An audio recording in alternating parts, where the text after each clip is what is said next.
My fusion system. Fusing 1,000 chickens at the start. Chapters 211 to 225. Chapter 211. Walk right into a trap. Moriarty stared at the obsidian gold dagger nearby and noticed that people on both sides of the road walked past him, one after the other. No one even looked at the dagger on the ground. It was unclear if they did not notice it or were too dismissive to see it.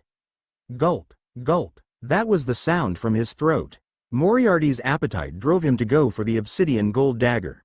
He opened his mouth and swallowed it. The heaven-devouring Rat King had a unique talent. Any food it consumed would become part of it. He let out a satisfied burp after he ate the weapon. That weapon has helped my damaged soul heal quite a bit.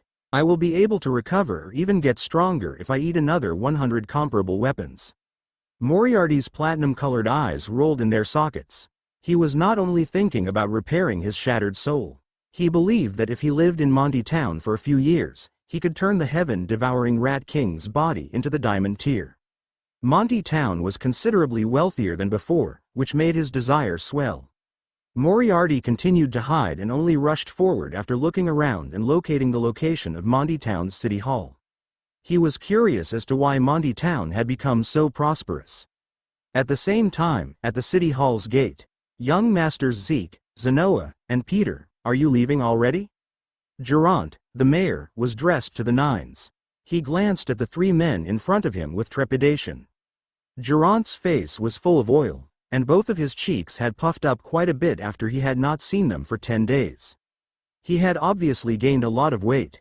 "Mayor Geraint, we have been bothering you in Monty Town for a long time. Furthermore, we have sold all of the supplies we brought from Black Moon Castle. We must return and replenish them. What do you think?" Zeke wore a mature grin on his face. Many officials in Monty Town were respectful of him after conducting business with him for so many days. He was starting to look more like an influential businessman. "You are right, young Master Zeke. Then I won't stop you. I'll send my guards to escort you out of the city." Geraint nodded. He did not stop him.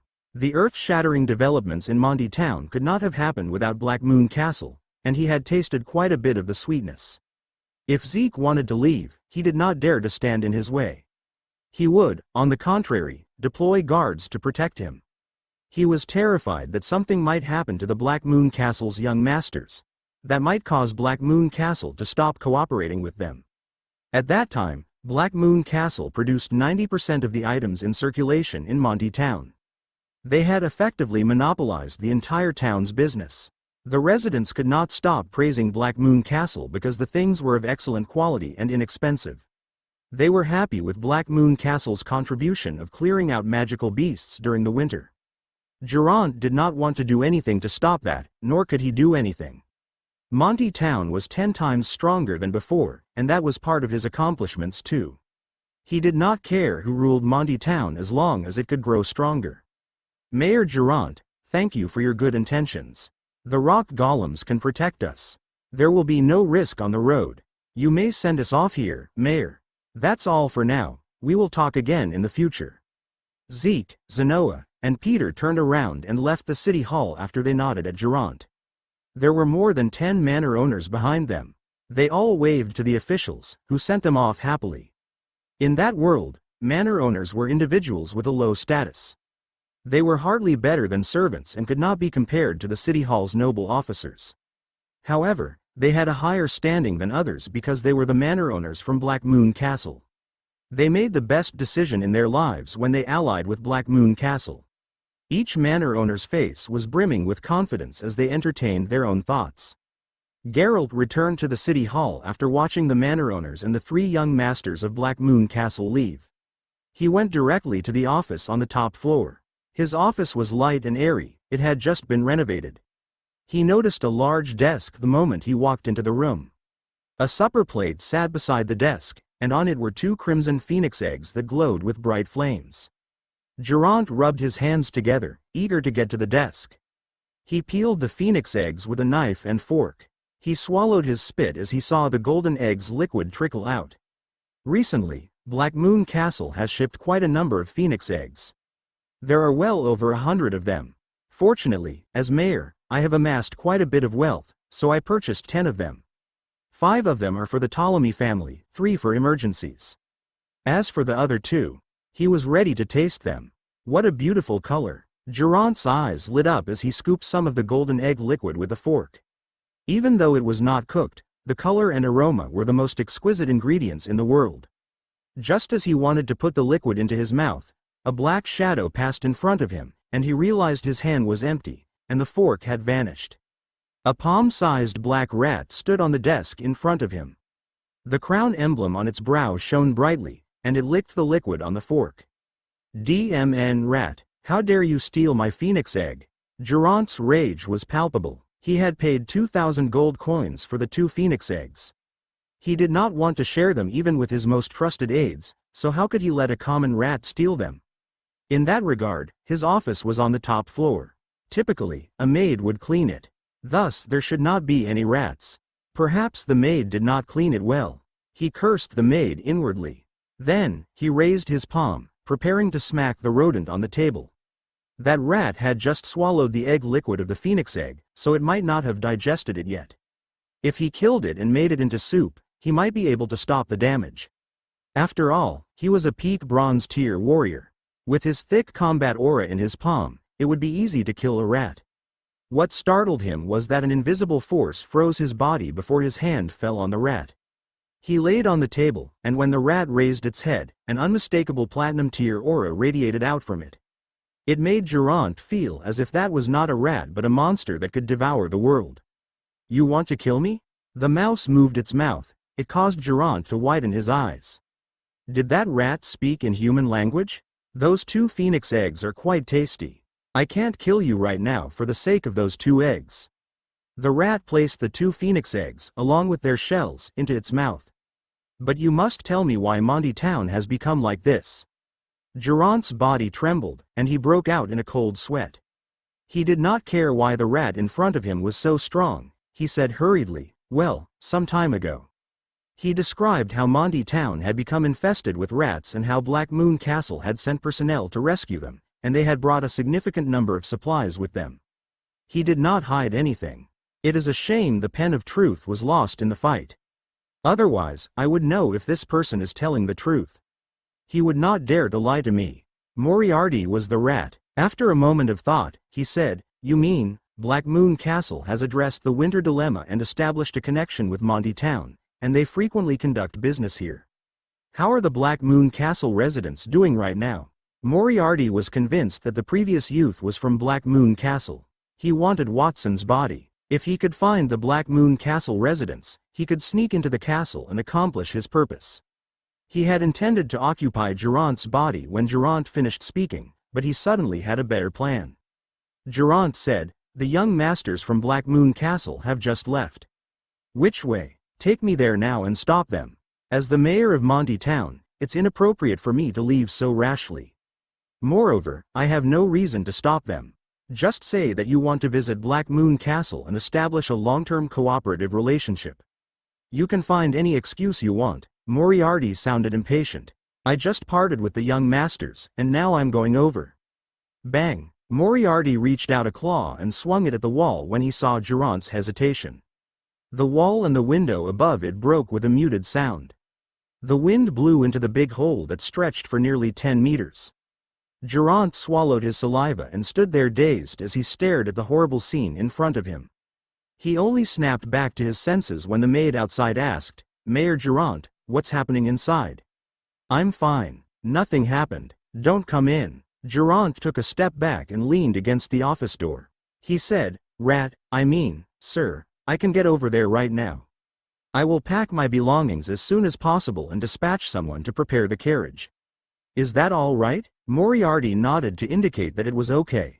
Watson would never have guessed that he would dare to sneak into Black Moon Castle. Even if he was no match for Watson, he could still threaten him with his family members. He could even take over the bodies of Watson's family members. He could pretend to be his brothers and sisters, and he put up a fantastic show of them murdering each other. Moriarty's eyes turned harsh when he thought about that scene. Geraint had also calculated the situation. Even though he had no idea what kind of feud a rat could speak the human language would have with Black Moon Castle, He assumed the rat was a fish that had escaped the net when Black Moon Castle killed all the other magical beasts. A little rat was nothing in comparison to the might of Black Moon Castle. Black Moon Castle could fuse magical beasts, so the rat in front of him would likely cause no harm to Black Moon Castle. It would most probably be fused into a pet. It was only a matter of time until it would walk into that trap. Geraint's face was filled with sympathy as he stared at Moriarty for a brief moment. Chapter 212. The strongest force at the border. Black Moon Town. Not only had Monty Town grown significantly in the last 20 days, but Black Moon Castle, which was a material exporter, had also made a lot of money. People clothed in thick fur pushed carts outside the town's lofty walls, transporting metals, plants, ores, and other items to Black Moon Castle. The items produced included weapons, armor, and fused magical monsters. There were at least 100,000 personnel in charge of moving the goods. Those people were refugees who had escaped there during the winter. They had fallen in love with that location after only a few days and had become a part of it of their own accord. Over 100,000 individuals stayed in Black Moon, bringing the town to life. Watson's benevolent return appeared at that precise moment. He had lacked manpower when it came to forming a faction. Even if Watson had the fusion system, he could not do it all on his own. He would pass out from tiredness if he did. Fortunately, Black Moon Town was not short of people at the time. The greater the number of people, the more efficient it would be. The two sides of the road going into Black Moon Town were lined with stores. Those shops were yet to open, and they were all heaped high with fused raw materials. There was not a single item that was less than gold tier. The beasts that guarded such shops were tens of meters tall. They were all gold-tier beasts, and the shops were formed of giant rock golems. Monty Town, on the other hand, only obtained a large number of silver-tier equipment. Gold-tier equipment was considered a treasure, although it was used at Black Moon Castle. Anything less than gold-tier was plain garbage. Everyone felt the same way, from the manor owners of Black Moon Castle to the refugees who had just arrived. The raw materials in that batch are gold-tier porcelain acquired from Monty Town. To avoid a collision, hold and position it lightly. That is the gold-tier goatskin parchment that Margaret purchased for me. What else can be done to keep fire, lightning, and vibration at bay? I don't remember. Vincent patted his head as he commanded his subordinates. Zeke, Zenoa, and Peter had taken a trip to Monty Town, and Watson had gone to the area around the Dragonspine Snow Mountain. Only he, Nindy, Margaret, and Scarlet had remained at home. Nindy was busy training the mages while Scarlet rode towering magical beasts every day in Black Moon. Margaret hid in her room for an unexplained cause, and she practiced archery too. Margaret was always outside when Watson was home. Vincent had no idea how Watson had done it. Margaret had refused to leave her room no matter what he said. Margaret would occasionally make bizarre requests to him, such as purchasing waterproof and fireproof paper. She explained that she frequently destroyed the manuscript accidentally, and she only had indestructible goatskin paper. That would not have occurred. Vincent was puzzled. How could one write on waterproof paper? I don't know when Watson will return. Life has gotten boring when Watson is not here. Vincent could not stop sighing. As one of the Black Moon Castle's young masters, he did not need to command his subordinates to move the goods personally, but he was too bored. Every day, he witnessed the increase of resources and gold coins in Black Moon Castle. They had to fill one storehouse after the other. After he became wealthy, he felt that the so-called money was merely a number to him. His existence was no longer as intriguing as it once had been. He used to have at least one aim to earn a living. At that moment, even if he spent money like dirt every single day, it was not as fast as the increase of wealth in Black Moon Castle. The life of the rich was extremely dull and monotonous. A continuous stretch of dark shadows loomed in the distance of Black Moon Town just as he was sighing. That swath of shades moved quickly, virtually passing in front of Black Moon Town in a second, and the earth trembled with it. When Vincent got closer, he noticed the black shadows were actually big groups of black rats. The ground, which had previously been blanketed in snow, was covered in snowflakes. Almost all of the vegetation and pebbles that grew on the ground had been devoured. Some of those rats were monstrous. They were floating in the air with 6 wings on their backs. The remaining rats had plants and hard ores in their mouths. They crushed them with their sharp jaws and smashed their food in a matter of seconds. Some of the rats grew in size, while others split in half. There were at least 100,000 of those rats. The number of those rats had climbed by a tenth during the race. Vincent's attitude changed when he saw the rats racing toward Black Moon Castle. He remembered Watson had already gotten rid of the magical beasts around the Misty Forest and the Dragonspine Snow Mountain. Why were there so many magical beasts left? A bright light appeared in the sky just as he was about to urge Black Moon Castle residents to be on high alert and ready to confront those magical beasts. A massive magical array arose, and some 10 familiar figures emerged from it. Watson was the leader. Watson is back. Vincent's eyes glowed. Everyone, even the refugees in charge of transporting the goods and the guards in Black Moon Castle, raised their heads to look at the sky with joy. Young Master Watson is finally back. Those rats are nothing to young Master Watson. They continued with their work. They demonstrated a high level of professionalism. No one was concerned about the goldbiter rats that were about to arrive. Roar! The roar of a magical beast followed as the Golden Flash and Emperor Cluck Tyrant took flight. The Platinum Dragon King and the Hybrid Phoenix's cries crisscrossed and resounded over the sky. This is the Black Moon Castle. Sylvan was moved as he looked down at the enormous walls that stretched for dozens of kilometers, burning with lava flames, and the tall buildings that rose and collapsed within the walls. That was his first visit there. He had heard about Black Moon Castle's strength, but he had not cared about that. The scene in front of him, on the other hand, had left him in a state of astonishment. Every house below was built from the bodies of giant rock golems. A team of over 100,000 workers was hauling supplies back and forth outside the dwellings built of those rock golems.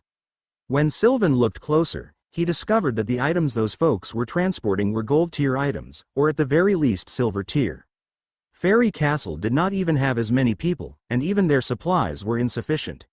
Sylvan was taken aback when he noticed that the sunlight above his head was obstructed, forming a cloud. That caused him to elevate his head subconsciously. He saw a castle the size of a hill floated above his head. The castle was as incisive as a sword. Its surrounding rock base was loaded with thick and lengthy gun barrels. It was dark and menacing. It is a floating city in the sky. How did he manage to achieve it? Sylvan was utterly dumbfounded. He could accept Black Moon Castle's distinctive giant rock golem dwellings and a large number of resources. He had the ability to call giant rock golems as well, and if he worked hard enough, he could replace all of the houses in Fairy Castle with them. He could direct the collection of valuable resources from all over the border, but it was the first time he saw a building floating in the sky. He had no idea how it worked. Nightingale and the other shadow guards, as well as Lilith and Antonio, appeared beside him. They were not startled because they had seen the new Black Moon Castle, but Lilith took a closer look. She could not help but praise it. The elemental giants are an extremely powerful race. Even 10,000 years ago, using giant rock golems to erect buildings was considered a luxury. And this city floats in the air. I think only the angel species have achieved the art of building a city in the sky. It is as expected of my honorable master. This should be the most powerful building in the world. When Sylvan heard that, the corner of his mouth twitched. He wanted to respond, but he did not know what to say. He had to concede that, while he did not know how that had happened, the growth of Black Moon Castle had progressed to the point that he could not keep up. He was not sure if Black Moon Castle was the world's strongest building. He could only agree that, on the surface, Black Moon Castle had far surpassed the Fairy Castle. It was not an exaggeration to say it was the most powerful force on the border. Chapter 213. The Distribution of Platinum Tier Items. Watson meekly waved his hand in response to Lilith's appreciation. Black Moon Castle's appearance is still far from what I had expected. I want Black Moon Castle to be as indestructible as a mountain. No one would be able to withstand our tremendous strike if we were to attack. Watson's words were firm and decisive. The pen of truth flew out of his body as soon as he finished speaking. Sylvan and the others near him took a quick step back and covered their arms, fearful of being drained dry by the pen. The pen of truth was unconcerned about them at the moment. Instead, it curved its shaft toward Watson and wrote a line of blood-red words in midair. Great Master, according to my humble judgment, everything you said is valid and can be realized. Do you think I am right? Right, my foot. Both Sylvan and Antonio, who had some understanding of the pen of truth, ridiculed it in their hearts. Even if the pen of truth was treated as the pen of disaster, at least its ability to judge lies was absolute. No one would doubt its judgment. It was no longer the same. Watson's pen of truth was very obedient. It even asked Watson if it were correct. Would the pen of truth amend its words if Watson claimed it was wrong? Let's put that aside. The most pressing issue now is dealing with the goldbiter rats outside Black Moon Town. Watson turned to face the exterior of Black Moon Town. The goldbiter rats had already escaped from Black Moon Town and began devouring the walls. Moriarty had destroyed the Dragonspine Snow Mountain half a day before. After consulting with Nightingale and the others, they agreed to let him handle the fused goldbiter rats and use them for hunting the wild goldbiter rats that had escaped from the Dragonspine Snow Mountain. They sent the goldbiter rats toward Black Moon Castle. They had driven the more than 100,000 goldbiter rats toward Black Moon Castle. Watson was terrified of the goldbiter rats after learning that they could spawn more than 100,000 rodents in just a few hours. Without his assistance, the goldbiter rats would have expanded indefinitely, eventually covering the entire border and turning it into a sea of rats. Great Master, this place has many thoughtful servants. I will help you choose a few people who can be of use to you. The men named Antonio and Sylvan over there and the Hell Baron group leader, Lilith. The three of them can help you. Do you think I'm right? The pen of truth looked like it was asking for a reward as it wrote next to Watson in a very low position. Antonio, Sylvan, and Lilith were all furious when they saw the writing. Sylvan was the border count. He wanted to solve the goldbiter rat problem for the safety of the border. Antonio, as Watson's master, would also help them. As for Lilith, as Watson's subordinate, she was even more obliged to do that. However, it was up to them to take the initiative to make a move. If the pen of truth had to make the arrangements for them, then it was another matter. They felt as if the pen was acting like their superior to arrange the tasks for them. Did the pen expect them to give it some benefits? Why would they do that? There's no need to go through so much trouble. I have a better idea. Watson swept his palm toward the ground after rejecting the pen of truth's idea. He said, activate all Black Moon Town's rock and lava golems. Black Moon Castle has entered level 1 combat mode. Boom! The giant lava golems on the ground, which served as the walls of Black Moon Town, stood up when he said that. There were hundreds of them. Combined with the giant rock golems that had served as houses, there were thousands of those giant golems. Each giant golem towered over 100 meters in height. Thousands of 100-meter-tall giants stood like mountains. That was a frightening scene. The rock golems exuded a savage vibe as if they had traveled back in time 10,000 years. After the giant rock golem stood up, the floating Black Moon Castle also stopped moving.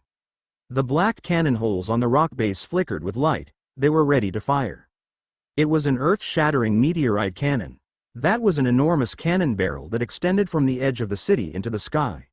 It launched meteorite-like shells toward the enemy, resulting in an attack comparable to a platinum-tier elite. However, when the attack was launched, the metropolis in the sky could not move. The goldbiter rats that were outside of Black Moon Town were initially waiting to consume it.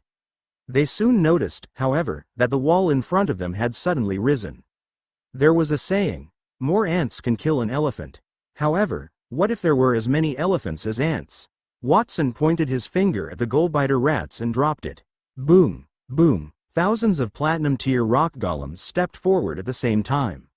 The earth trembled and the mountains, particularly the lava golems, rocked. Not only would one stride make a large crater in the ground, but hot lava would also fall from their bodies. Some of the goldbiter rats that were resting on top of them had melted instantly. The bronze-tier goldbiter rats no longer dared to approach the lava golems and began to spread toward the rock golems instead. The goldbiter rats had not even approached the rock golems when they were crushed to death on the ground. A layer of crimson remains appeared on the ground soon after. Only some silver-tier and gold-tier goldbiter rats managed to fly into the sky, passing between the two types of golems. They headed toward Black Moon Castle. There were at least 20,000 goldbiter rats. They were like locusts. They would dive down from a low altitude and devour the corpses of their goldbiter rat buddies on the ground. Their aura grew stronger, and they split into new bodies, resulting in an increase in the number of goldbiter rats. Their goal was obvious. It was the 100,000 people that remained in Black Moon Town. After the giant rock golems had left, Black Moon Town became an empty shell. The refugees in Black Moon Castle, except for those in it, glanced up at the sky. They looked a little scared. The locusts in the sky were already terrifying, let alone the goldbiter rats with ferocious faces, snow-white fangs, and scarlet eyes. Why are those monsters devouring their own species? It's too terrifying. But it doesn't matter. Young Master Watson will protect us. Even though the refugees were afraid, none of them moved. The Black Moon Castle in the sky lit up as though in response to their expectations. A massive meteor engulfed in flames was fired from the cannon. It ripped a gaping hole in the densely packed goldbiter rats in the sky. Then, it landed on the ground, forming a deep trench surrounded by green smoke.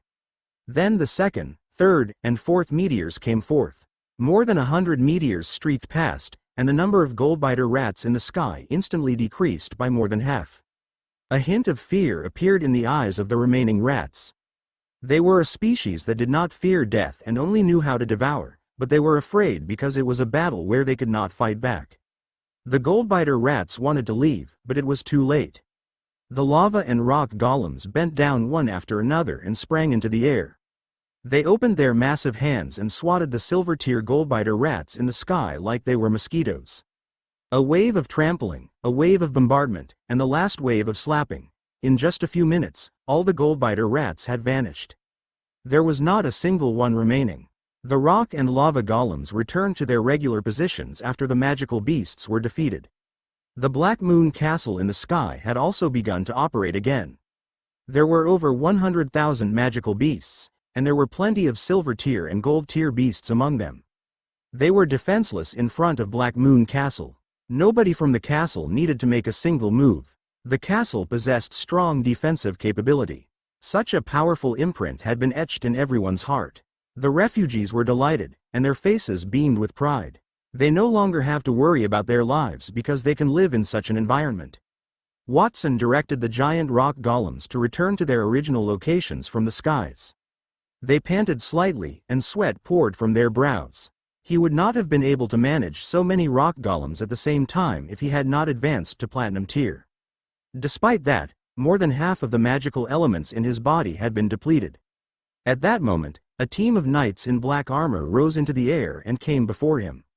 The leaders were List and Allen. "Greetings, young Master Watson," List and Allen said simultaneously. A group of maid servants flew out of Black Moon Castle after the Black Moon Knights. Capella and Wendy were in the lead, followed by the former high-ranking members of the Demoness Bandit Gang. They moved respectfully to the other side of Watson. On behalf of the maid servants, "Welcome home, young Master Watson," Capella said. Watson's siblings and parents in Black Moon Castle stretched their heads out and stared in Watson's direction. Every time Watson returned home, he would make a significant move. He had slaughtered more than 100,000 magical beasts that day, and that was only a small action. Watson grinned in satisfaction when he saw the Black Moon Knights and maid servants unable to hide their enthusiasm behind grave looks. "You have all worked hard to stay in Black Moon Town these few days. I collected various items from this trip, including ancient ruins, precious ores, medicinal herbs, and magical beast hoards. They are on their way here. I'll allow you to pick any one of those treasures. In addition, I have prepared a platinum tier item for each of you." A platinum tier item? Everyone held their breath as they heard that. Watson said it was one for each of them. Did he bring all of the platinum tier treasures from all over the world? They thought that Watson's actions in killing the goldbiter rats had not been too significant. It seemed like he had reserved the powerful ones for later. Chapter 214. Diamond Star Dragon and Frost Phoenix. A long line of magical beasts had returned outside Black Moon Town, carrying many valuable plants and ores on their backs. Many of those plants and ores were of the platinum tier. They were the results of Watson's fusion with more than half of the Misty Forest some time ago. Watson had intended to leave the platinum tier ores and herbs which he had fused at the Misty Forest. He had wanted to wait until the supplies in Black Moon Town were depleted before heading out to get them. However, he changed his mind due to the goldbiter rats. The goldbiter rats could eat everything in their path. If they did not carry those goods back to Black Moon Castle, they would be gone in a matter of days. Aside from the boulders and medicinal herbs carried by the magical beasts, the team was surrounded by several giant rock golems. They were in groups of 2 or 3, each with a massive piece of the ancient ruin. Some of the ruins covered thousands of meters, forming a gigantic ball. On top of that, there were several honeycomb-shaped holes. Some of the ruins were inverted triangles, and monstrous roars could be heard from within. There were also other remains that resembled palaces.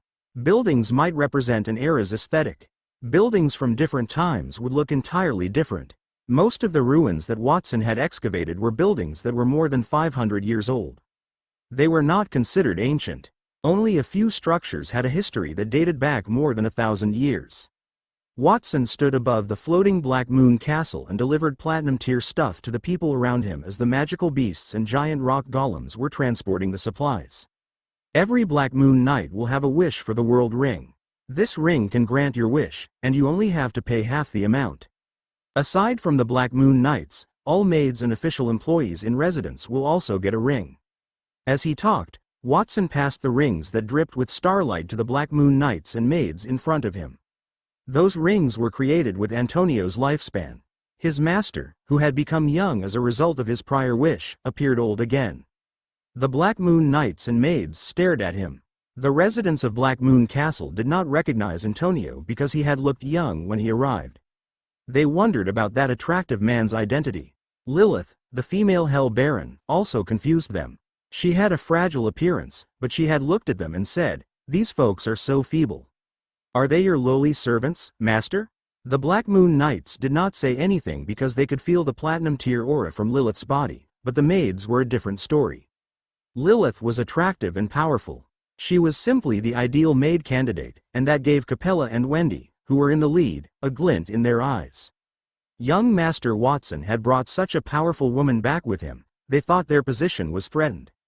Watson had already distributed the rings to everyone while they were in deep thoughts. He gave Antonio a friendly smile and said, "Thank you for your efforts, Master. You are willing to put your life on the line to make these rings for me. Why are you so courteous with me? It's my duty to do that." Antonio waved his hand. "I will not be courteous then since it is your wish. Actually, I think everyone who has joined Black Moon Castle should also get a ring. What do you think, Master?" "That should be fine." Antonio nodded. A wish with the wish for the World Ring would require him to give up some years from his lifespan. He could wish for 20 rings with every 10,000 years of his life. If Watson were to help him regain those years, the number would be lowered to 10 rings. In other words, 10 rings would not affect him. It would only cause him to suffer the agony of having his lifespan reduced by 10,000 years. There were a few thousand workers in Black Moon Castle. Even though it sounded like it was a lot, it was not too much. He could bear it. When all of the workers have received the rings, then we would do the same with the refugees who had just joined us. We don't have that many yet, but the number might increase in the future.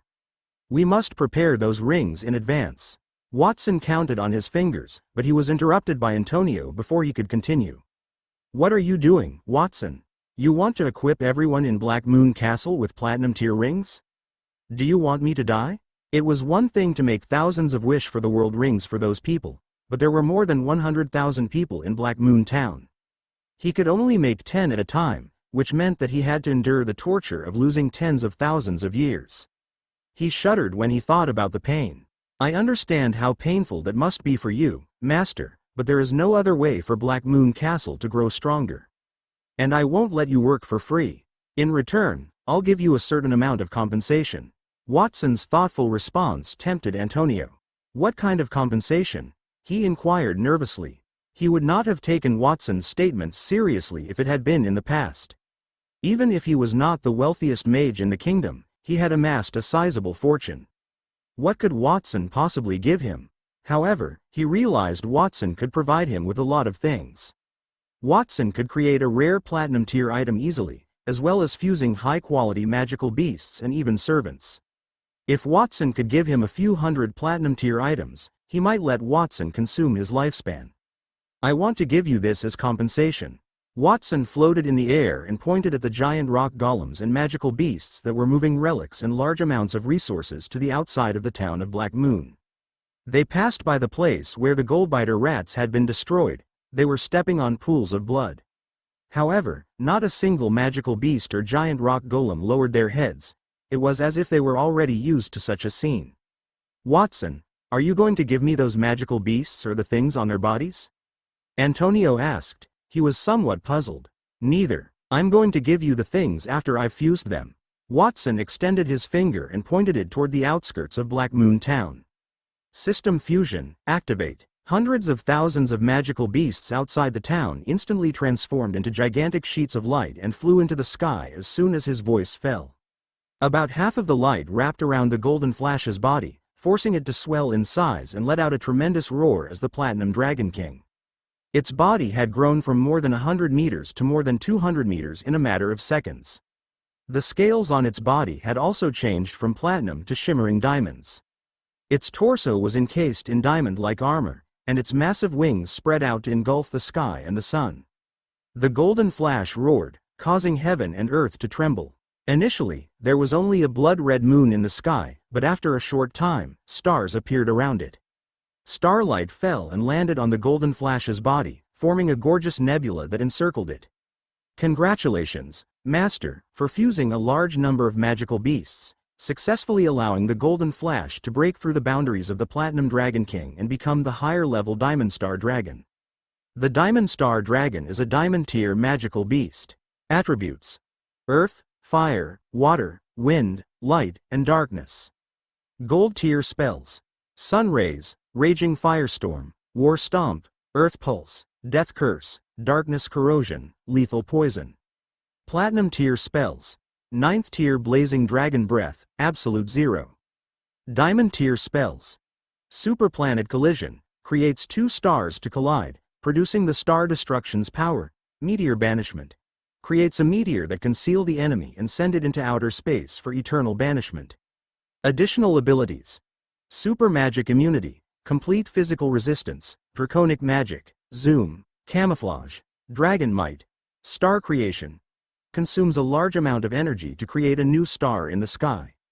After fusing with hundreds of thousands of high-quality magical beasts, the Golden Flash has advanced to the Diamond tier. "It's pretty much what I had expected." As the Golden Flash roared, information appeared in Watson's eyes. At the same time, the other half of the magical beasts morphed into a ray of light that encircled Emperor Cluck's body as it flew into the sky.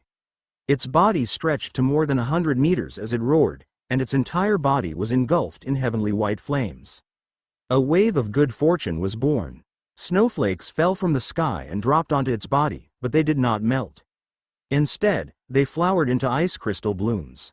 "Congratulations, Master, for successfully fusing the hybrid phoenix into a pure-blooded phoenix." Peak Platinum tier magical beast, Ice Phoenix. Attributes: Fire, Ice. Abilities: possesses the strength of a Platinum tier magical beast. Gold tier spells: Firestorm, Fire Sweep, Dance of the Phoenix, Ice Spear Sweep. Platinum tier spells: Fire of the Red Lotus that purifies everything, Absolute Zero. Additional effects: production, produces 100 pure blood phoenix eggs every day. The first consumption of these eggs will allow one to awaken dual attribute combat aura of ice and fire, obtain the bloodline of the Frost Phoenix, and have a chance of rebirth. Rebirth: resists fatal injuries and resurrects. Complete resistance to fire magic, flight, transformation. The Might of the Phoenix has a deterrent effect on bird elemental magical beasts. And Phoenix Tears, the tears shed by the phoenix can heal injuries, and are a rare Platinum tier material. That's right, Emperor Cluck is also upgraded. Watson nodded in gratification. He had planned to transform Emperor Cluck from a hybrid phoenix to a pure-blooded phoenix. Even though he had lost the magical beast that he had painstakingly fused at the Misty Forest, he did not consider it a total loss. After it evolved into a real phoenix, Emperor Cluck could lay 100 eggs daily. It could allow 100 people to awaken their ice and fire dual attribute battle auras. At the same time, consuming the phoenix egg could let a person be reborn. It was equivalent to a god-tier life-saving item. "Watson, you said that you would give the fused items to me.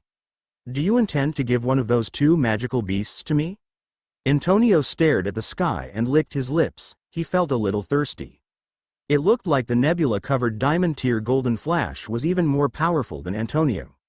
Even the pure frost phoenix's emperor cluck was enough to make him keep his eyes on it. Any one of those two magical beasts would attract everyone's envy. He breathed heavily when he thought about how he could ride the frost phoenix or the diamond stardust dragon as the residents below worshipped him. If Watson were willing to give him one of those two magical beasts, he would be willing to spend 100,000 or even a million lifetimes, let alone a mere 10,000 years, to help Watson make the wish for the world rings. With his heart full of beautiful fantasies, Antonio was startled to see Watson shake his head as he apologized. "Please accept my apologies, Master. Those two enchanted monsters are not for you. I haven't fused it yet." It was not the case.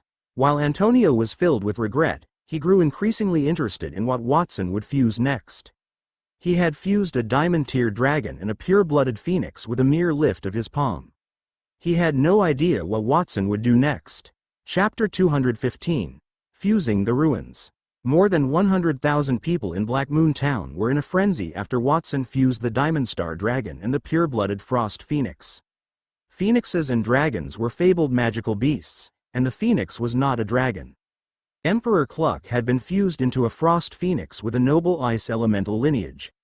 Watson hypothesized that it was due to the misty forest's abundance of ice elemental flying magical beasts.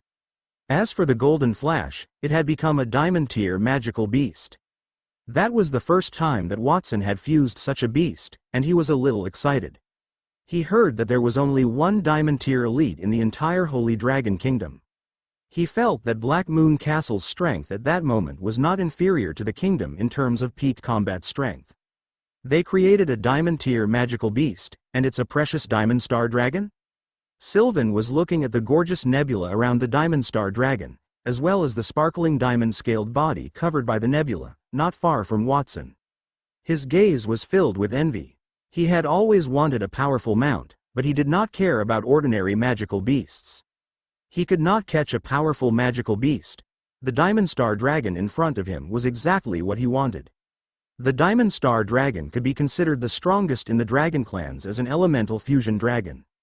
The dragon clans were generally divided into 6 elements: earth, fire, water, wind, light, and darkness. Each dragon clan had its own specialties, and the best of them were known as elemental fusion dragons. For example, the Gale Dragon, formed from the fusion of wind and fire elements, was several times stronger than the Red Dragon, which was only good in fire elements. One could only imagine a Diamond Star Dragon's strength, especially with its fused attributes. Watson extended his palm toward the giant rock golems who were moving the ruins outside of Black Moon Town, just as Sylvan was looking enviously at the awe-inspiring golden flash in the sky. System Fusion, activate. The giant rock golems and the ruins on their shoulders changed into streams of light. They clashed, forming a massive shape that stretched for an unknown number of kilometers. The fused ruins' concrete appearance had yet to be revealed. The earth shook as well. The uproar was even louder than the diamond-tier golden flash Watson had just fused. "Congratulations, Master, for successfully fusing 12 ancient ruins and forging a diamond-tier special building, the Land of the Dead." Diamond-tier special building. The Land of the Dead. Effect. Alternate space. A space that is fused from ruins. It is between reality and illusion. When summoned, it will descend onto the earth. Usually, it will hide in a spatial crack. Countless dead creatures live in the Land of the Dead, and among them are ancient and powerful souls. The souls of the dead will gain eternal life in it. Summon of the Kings of Death. There are 12 powerful kings in the Land of the Dead, corresponding to the owners of the 12 fused ruins. They are the Red Priests who control war and destruction, the Kings of Knights born on the backs of magical beasts, and the Ghost Ship Captain who once conquered the sea. All the kings have abilities comparable to Platinum-tier champions. Ship of the Dead. The Land of the Dead will occasionally send ships of the dead to patrol, absorbing all the souls of the dead nearby and converting them into their own power. The Death Knell, the strongest attack in the Land of the Dead, which consumes a portion of the souls of the dead and directly grants death to the enemy. The more souls consumed, the more enemies will die. Additional ability. Undead Treasury. Because the Land of the Dead does not have a physical form, the host can summon the Land of the Dead to his side at any time and borrow tools from it. Watson could not help but smile as he looked at the information in front of him and the massive building buried in the gap. The building in front of him virtually engulfed the entire Black Moon town. The translucent Black River poured across Black Moon town and crashed and passed through the bodies of the giant rock golems and the residents as if those rivers did not have a physical form. However, the temperature had decreased by a few degrees. It was as if a gigantic black ship materialized out of nowhere, and countless corpses stood aboard the unsteady ship. Mountain peaks towered on both sides of the ship. The summits had collapsed, exposing ancient castles with even more dead people standing on top of them. A skeleton priest wore a red robe and wielded a scepter and a longsword. The skeleton priest's eyes were deeply sunken, and red flames burned in them. His scepter was encrusted with gemstones of 7 distinct colors: red, orange, yellow, green, blue, and purple. It resembled Sven's undead calamity staff, but its aura was brighter, radiating a rainbow glow. Under the skeleton's feet was an inverted triangle building that represented the Tudor dynasty. At that moment, skeleton soldiers as white as jade emerged from the building. The ragged robes over their bodies flailed in the breeze. They turned to stare at Watson in the sky. Their empty eyes were filled with reverence as if they were worshipping a deity. A honeycomb-shaped building was not far from the Red Priest. Watson had discovered the 2,000-year-old relic. It was supposed to be a one-of-a-kind underground civilization formed by a kingdom that had fled war and hid underground. A group of dark-skinned, small, and hunched creatures, the underground people, stood on the structure some 2,000 years ago. The underground people wore a white bone mask that showed only one eye and a black cloak. The leader of the underground people was exceptionally tall, nearly 3 meters, with 4 arms on his back and 4 hands that held a drill-shaped weapon. The weapon shone with a platinum luster. Other than the underground people, there was a slightly smaller boat behind the black ship. A ghost captain with fluttering hair commanded thousands of sailors. He held a trident that could summon a storm. There was a golden chariot behind them. A majestic emperor sat upright on it as he flipped through the golden codex. The undead emitted a powerful aura.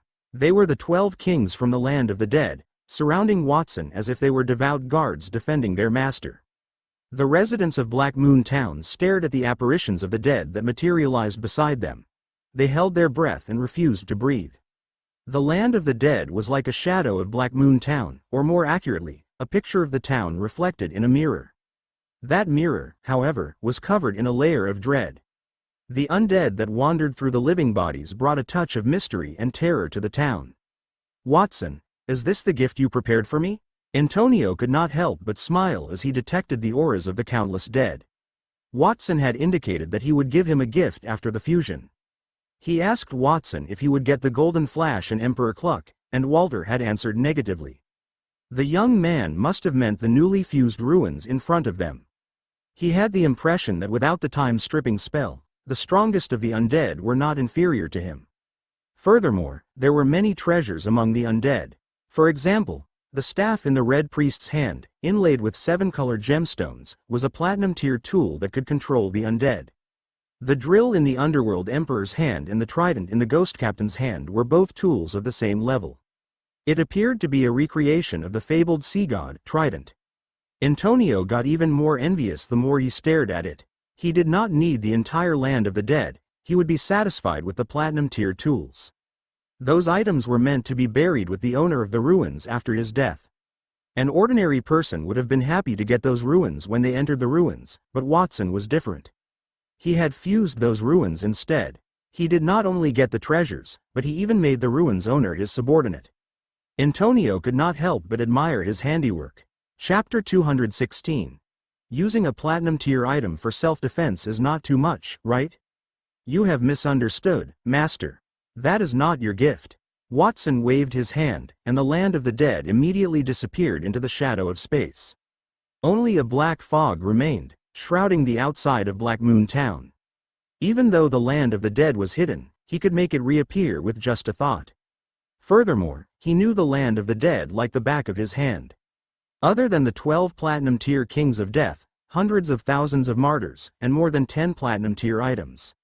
There were also tens of thousands of gold-tier and silver-tier tools. Those ancient aristocrats were extremely wealthy. Watson could borrow all of their treasures via the undead treasury ability, and he could also summon them to fight at any time and place. With the protection of the land of the dead, the safety of Black Moon Town was significantly increased. If he encountered an enemy, he could activate the town's defense and summon the land of the dead. How would their enemies persevere in the face of the army of the dead? I am now the master of a small kingdom, and I even control the dead. Watson was laughing to himself when he heard Antonio's disgruntled voice. Watson, you stinky brat, didn't you say you would give me the things after the fusion? I haven't gotten anything yet. Are you going back on your words? The fused golden flash and Emperor Cluck were not his, and the fused ruins had nothing to do with him either. Watson must have toyed with him. Why would I do that, Master? Am I that kind of person? Watson shrugged and smiled. Don't worry, Master. I'll fuse the present I want to give you right now. System fusion, activate. Hundreds of world tree branches pierced out of Watson's hand as he opened his palm. They began as astrology tarot cards, then twisted together to form the shape of a magic staff. Then, Watson touched the ring on his finger and made a wish. I would like to get 20 copies of Shadow of the World Tree. The cost is 10,000 years of my master's life. After he had advanced to Platinum tier, the astrology tarot cards he created had been upgraded to peak gold tier. After a casual fusion, they would become a peak platinum tier item. Furthermore, according to the principle of the world tree's branches to change at will, he could fuse them into weapons of any shape. In addition to utilizing the wish for the world ring to provide materials and the pen of truth to modify the results, Watson felt that he could try to make diamond tier weapons. Whoosh! The glow on the ring in his palm dimmed as soon as he finished speaking. Suddenly, 20 seeds materialized in front of him. Those 20 seeds were all generated from his platinum tier item, the Shadow of the World Tree. They were virtually identical to the original one. System fusion, activate. The 20 jade green amber-like seeds transformed into a stream of light and fused with the staff-shaped branches, forming a palm-sized tiny tree with lush roots. A treasure light in the shape of a ball enveloped the little tree. It felt as if a majestic life force had entered his body just by grasping it. When he heard the system's voice, Watson cried out, "Pen of Truth, come here." The Pen of Truth immediately flew out of his body and landed in front of him. Respected Master, how may I help you? I want to change reality. The staff I am currently crafting will endure the water of the spring of life and starfall. I also wanted to have lightning destruction and the forging of the phoenix fire. I declare that within a year, it will become the most famous magical staff in the kingdom. Watson's words were firm, and his eyes were full of confidence. He believed that the staff he created would be the strongest in the kingdom. Even if it were designed for him, then he would still make it the most powerful one. My respected master, there is a loophole in your statement. That magical staff will be one of the most famous staff in the kingdom within a year, and not absolutely the strongest. Your thoughtful servant has already helped you fill in the gaps, so you don't need to be punished. Did I do the right thing, Master? That pen can write on its own? How amazing! Antonio and the others were aware of the nature of the Pen of Truth, so they remained silent. Instead, the Black Moon Knights and maid servants, who had been following Watson's fusion with bated breath, appeared surprised when they saw the Pen of Truth. They detected a cheap odor emanating from that platinum tier object, and the source of that familiar odor was. Many people stood respectfully in front of Watson while looking at Captain Allen, causing Allen to shout in dissatisfaction. Why are you all looking at me? What do you mean? Watson ignored the noise around him as he waved at the sky. The Golden Flash, who had already turned into a Diamond Star Dragon, immediately opened his mouth and roared. Boom! A muffled, thunderous clap sounded. The sky trembled, as did the spectacular nebula around the Golden Flash. Thousands of lightning bolts appeared, resembling a swarm of silvery white snakes. They formed a tight line and engulfed the branch in Watson's grasp.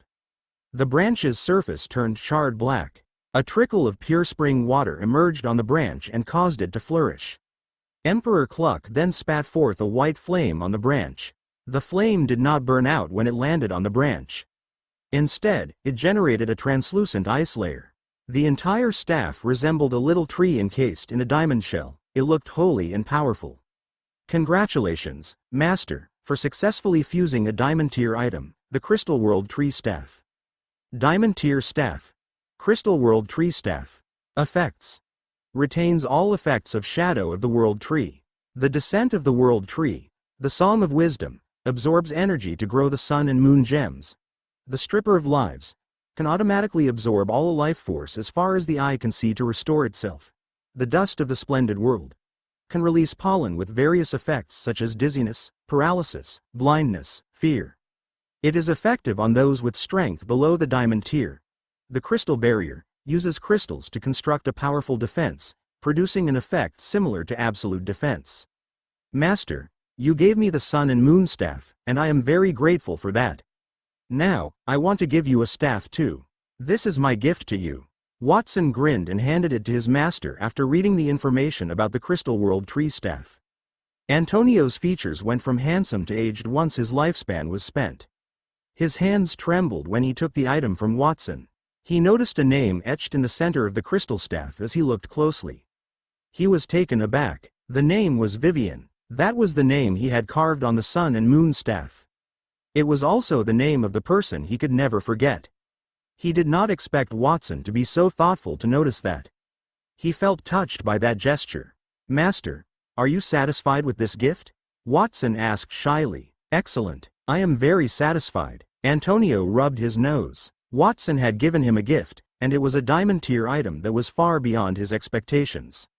He felt a burst of life energy rush into his body as he held the magical staff. He squinted his eyes relaxedly. The wrinkles on his face were progressively fading. That was the result of the Crystal World Tree Staff's Stripper of Lives ability. Young Master Watson can fuse a diamond tier weapon. We can now update our training weapons and armor. As one would expect from young Master Watson. Now and then, he will throw us a new surprise. All the Black Moon Knights and maid servants applauded. They swallowed their saliva subconsciously as they gazed at the staff in Antonio's hand. Even the border count, Sylvan, experienced the same thing. He had never seen a diamond tier weapon before, despite the fact that one was right in front of him.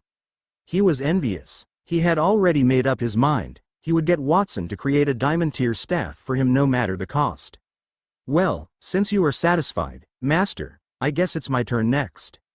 What do you mean, Watson? Antonio's heart raced as he heard Watson's comments, and he displayed a worried expression.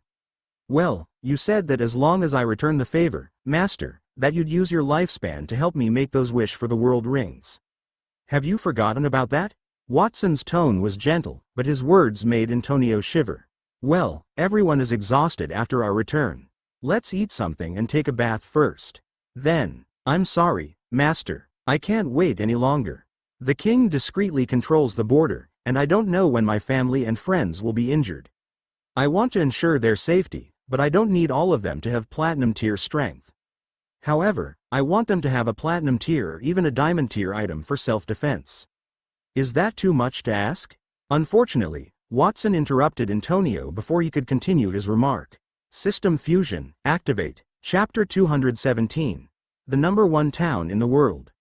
Watson made a wish as he twisted the wish for the world ring on his finger and fused the world tree branches that grew on his palm. He fused and tossed the diamond tier Crystal World Tree Staff. When the staff dropped onto the ground, it instantly took root, sprouting diamond-shaped branches and leaves that rustled in the wind. More than 10 diamond trees had sprouted from the ground in a short amount of time. That was not the end of the story. At the same time, Watson fused a wish for the world ring.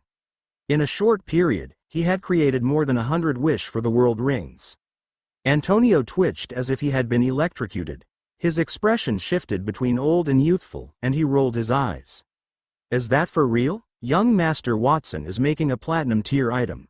That is a platinum tier item, right? A person in Black Moon Town had just received the ring. He examined the ring in his palm and the energy it contained. He could not believe it. He was only a refugee who could not survive the winter. He had chosen to flee.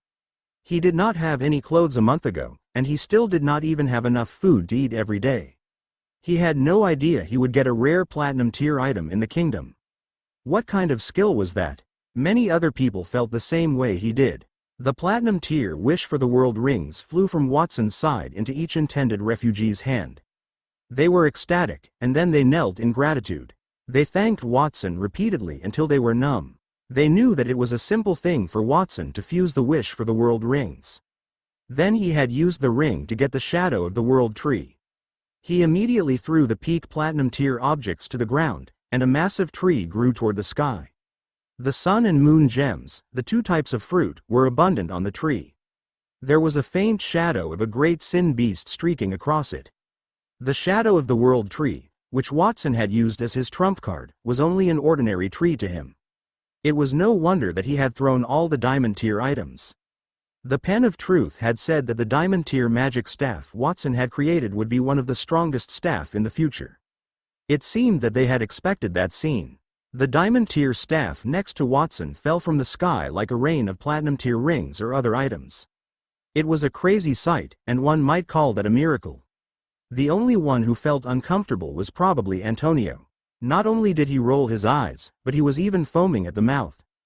In the forest nearby Monty Town, a team carefully exited the town's east gate. It consisted of 2 carriages. Guards in silver tier armor and swords stood outside those carriages.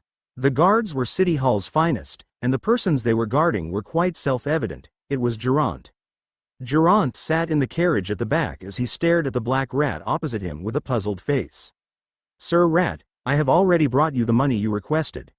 I am willing to go to Black Moon Castle to get supplies and have someone deliver the letter. Can you let me go? I'll let you go when we reach Black Moon Castle.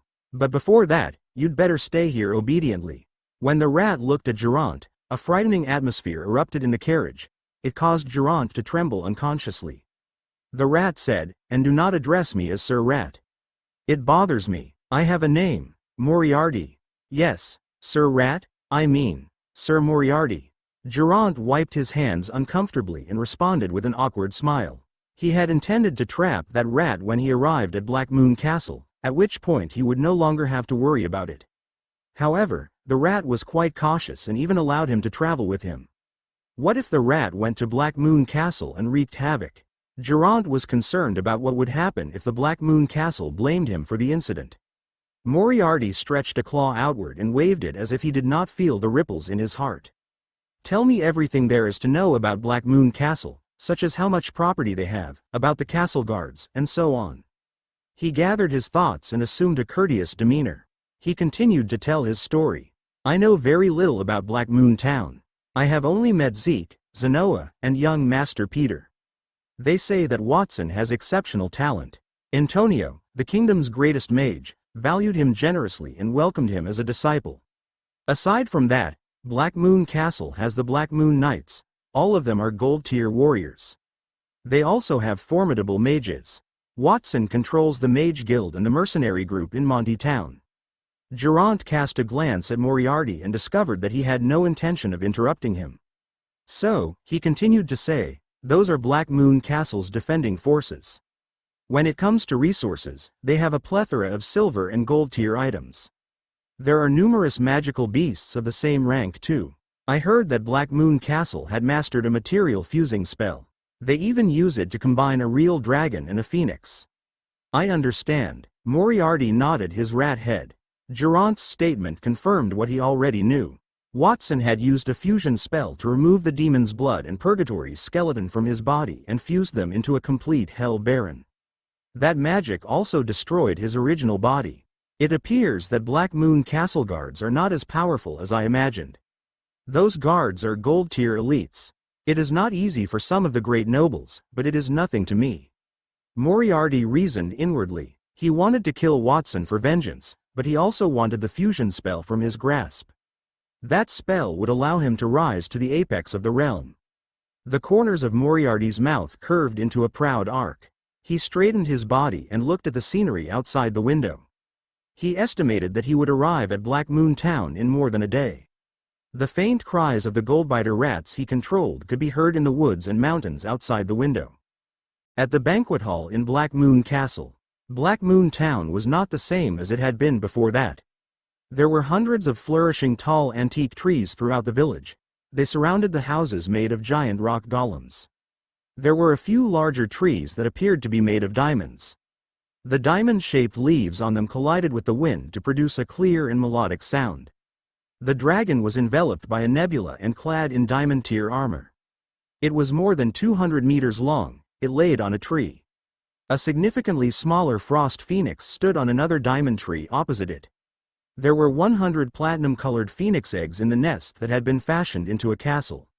The white holy fire was ablaze on them, and they could hear the faint sound of a phoenix. A group of people with extraordinary reputations, dressed in servants' clothing, stood under the tree. They had scissors and wooden basins. They were ready to retrieve the phoenix eggs on the branches. Those people were part of the 100,000 refugees who had joined Black Moon Town. All of them had a wish for the world ring on their finger. Watson had just spent a few hours fusing 100 diamond-tier crystal world tree staffs, thousands of shadow of the world tree, and finally hundreds of thousands of the wish for the world rings. Antonio did not stop until his face was swollen with anguish, and he could not endure it any longer.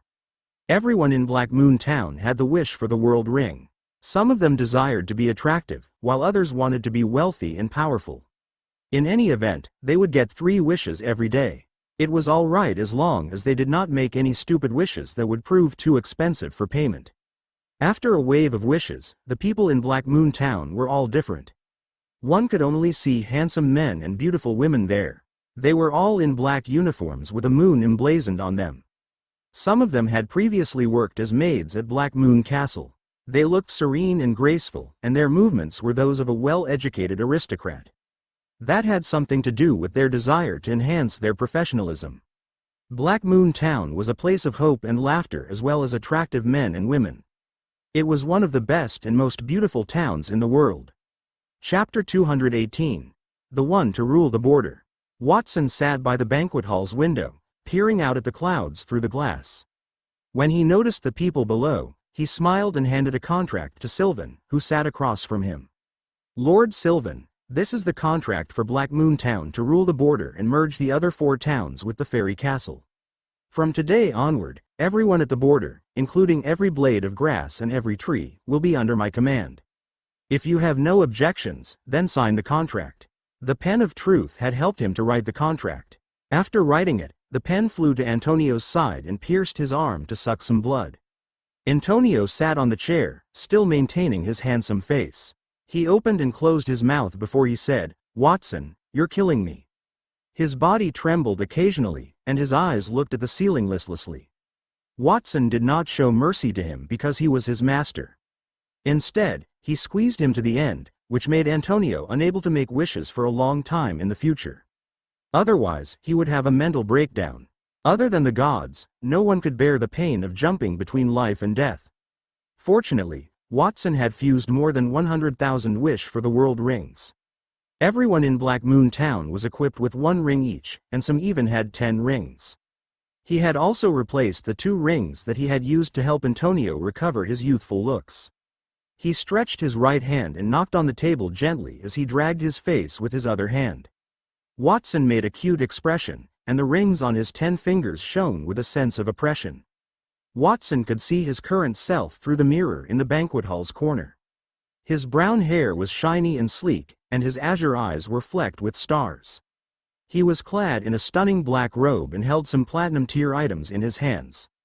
In comparison to when he first transmigrated to that world, he was not only more powerful and had obtained many things, but he had also developed mentally and physically. It had only taken him a little more than a year to do that. A moment later, as he lamented about that, he heard a sound before a familiar voice said, "Watson, you did not even inform me you were coming back.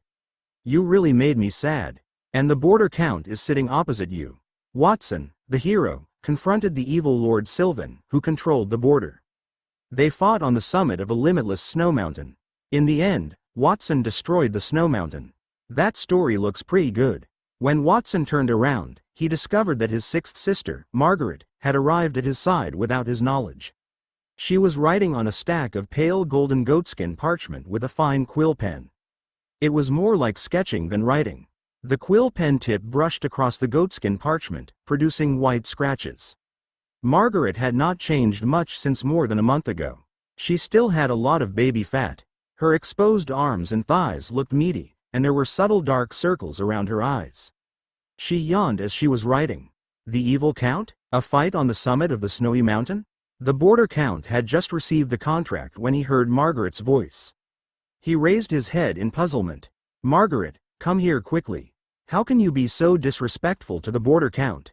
Vincent accompanied Edward, Catherine, and Scarlett as they walked into the banquet hall. A few maids skillfully closed the door behind them.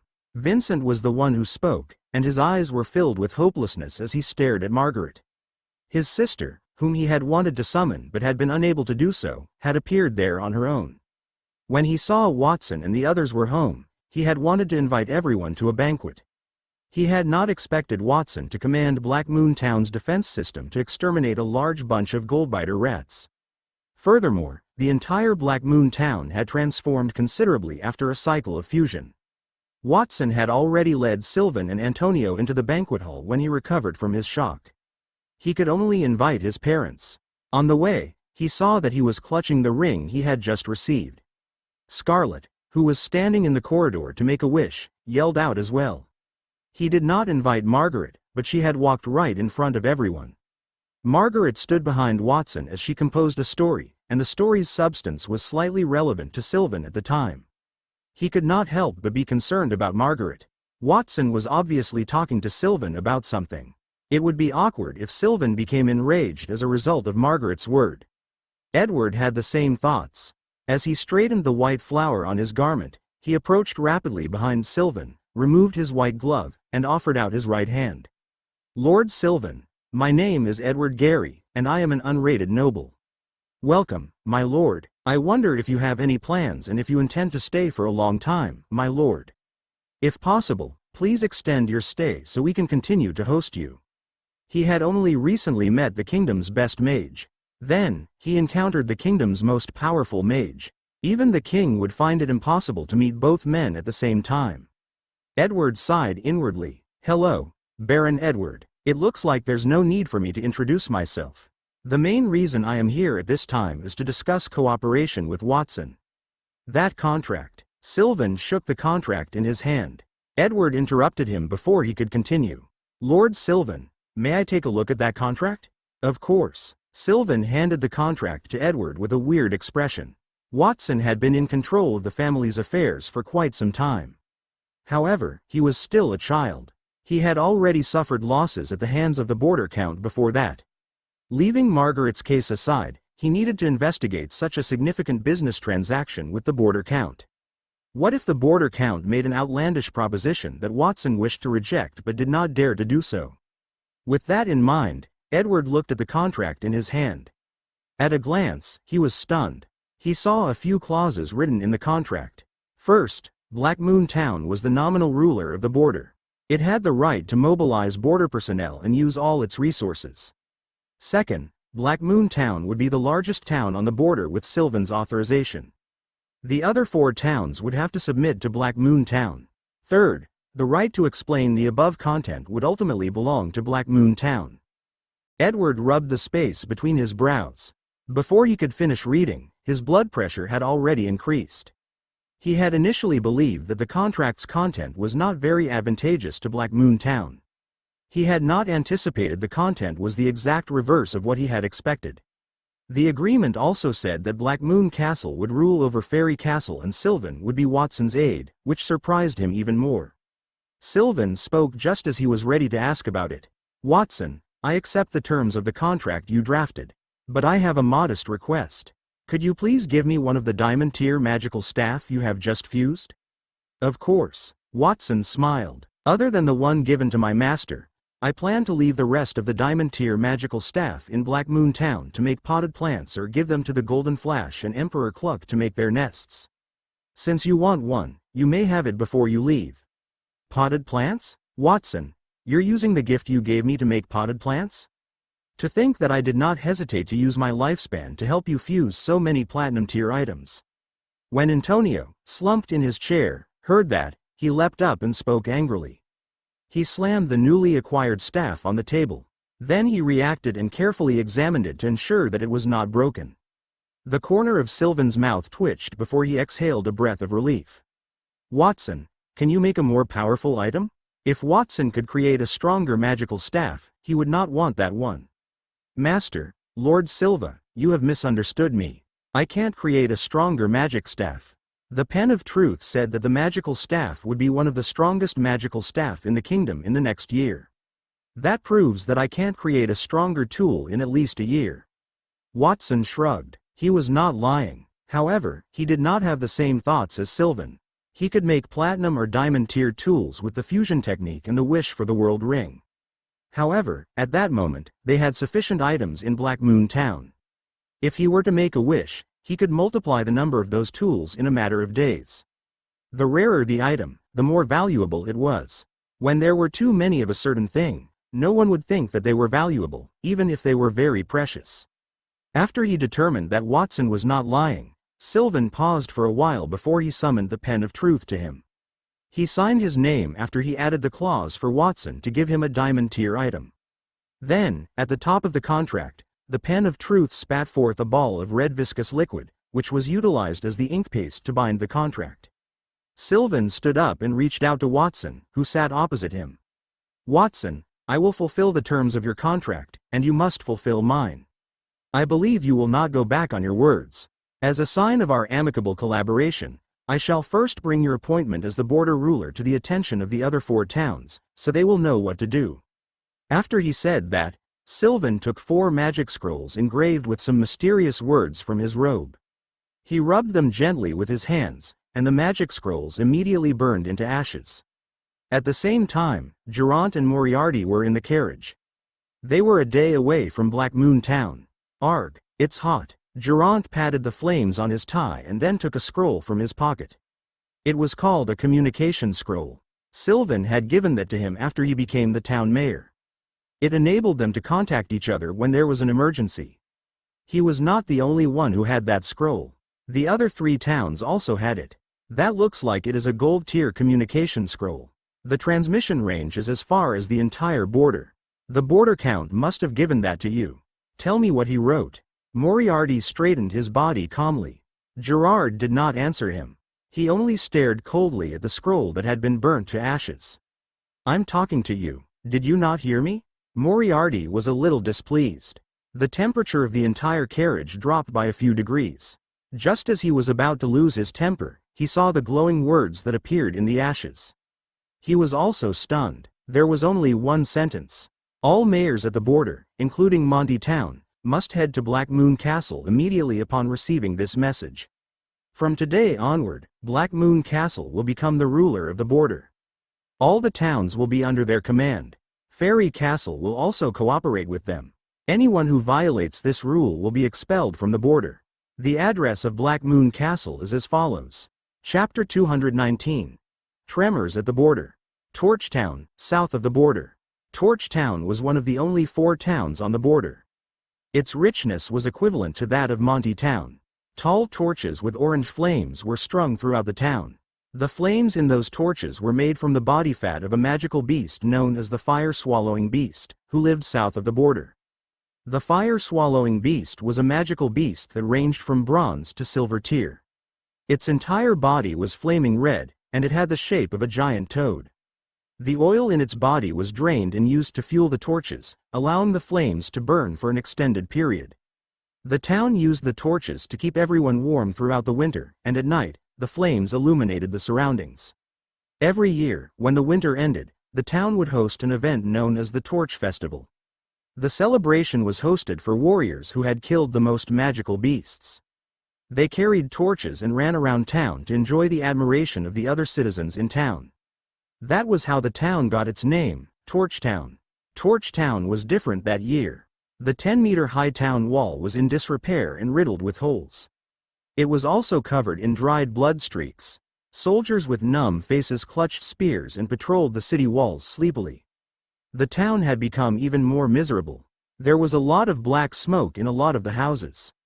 They appeared to have burned not long ago. Torches representing the spirit of the town were scattered all over the ground. They were already extinguished. The charred torches were soaked in the melted snow. A couple of pairs of leather boots trod on them.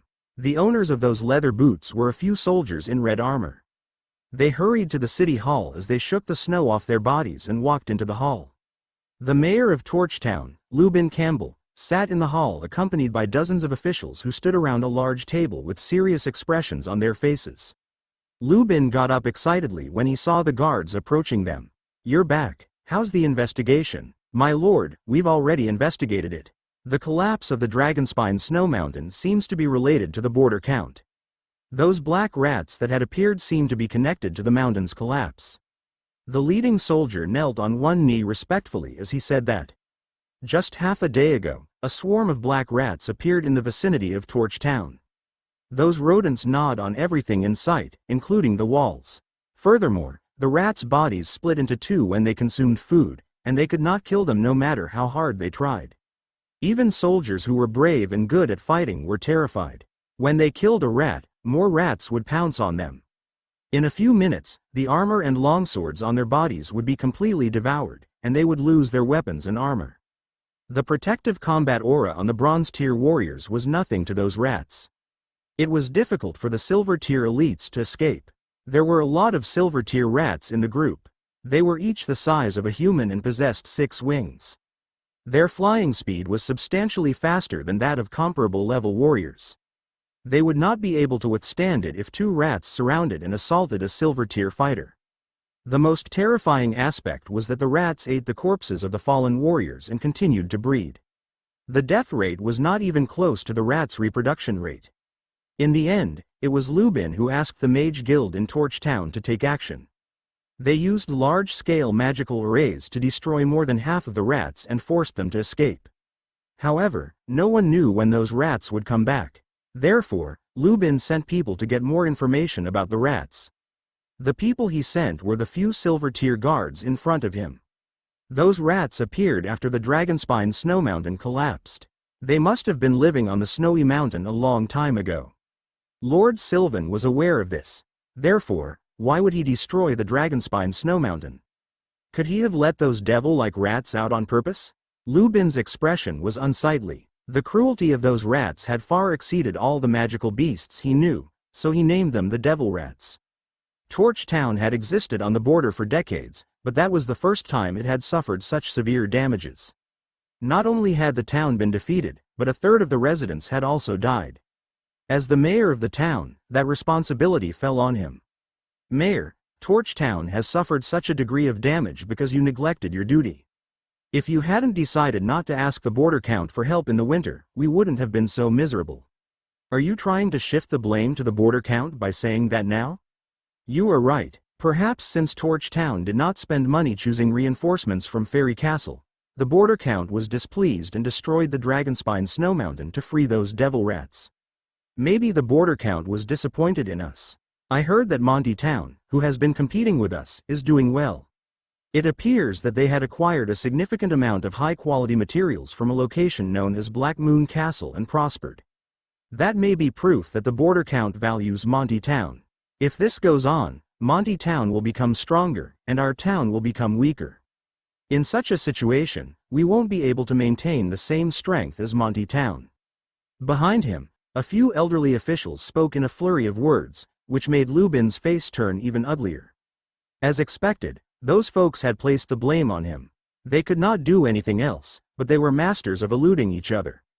Everyone had agreed on the decision not to seek assistance from the border count. For whatever reason, the number of magical beasts roaming around in the winter was unusually low.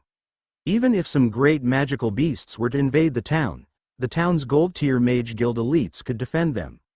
There was no need to seek assistance from the border count. However, who could have predicted that such a horde of rats would pursue them? Just as he moved his lips and was about to explain, a scroll floated out of his chest. It burned intensely, and a line of glowing words appeared on the burning scroll. All mayors at the border, including Monty Town, must head to Black Moon Castle immediately upon receiving this message. From today onward, Black Moon Castle will become the ruler of the border. All the towns will be under their command. Fairy Castle will also cooperate with them.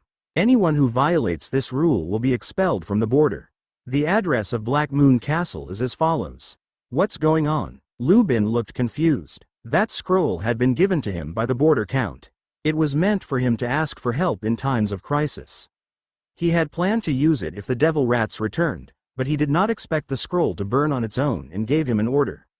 The border count had chosen to make Black Moon Castle the largest town on the border. Isn't Black Moon Castle just a force that sells things to Monty Town?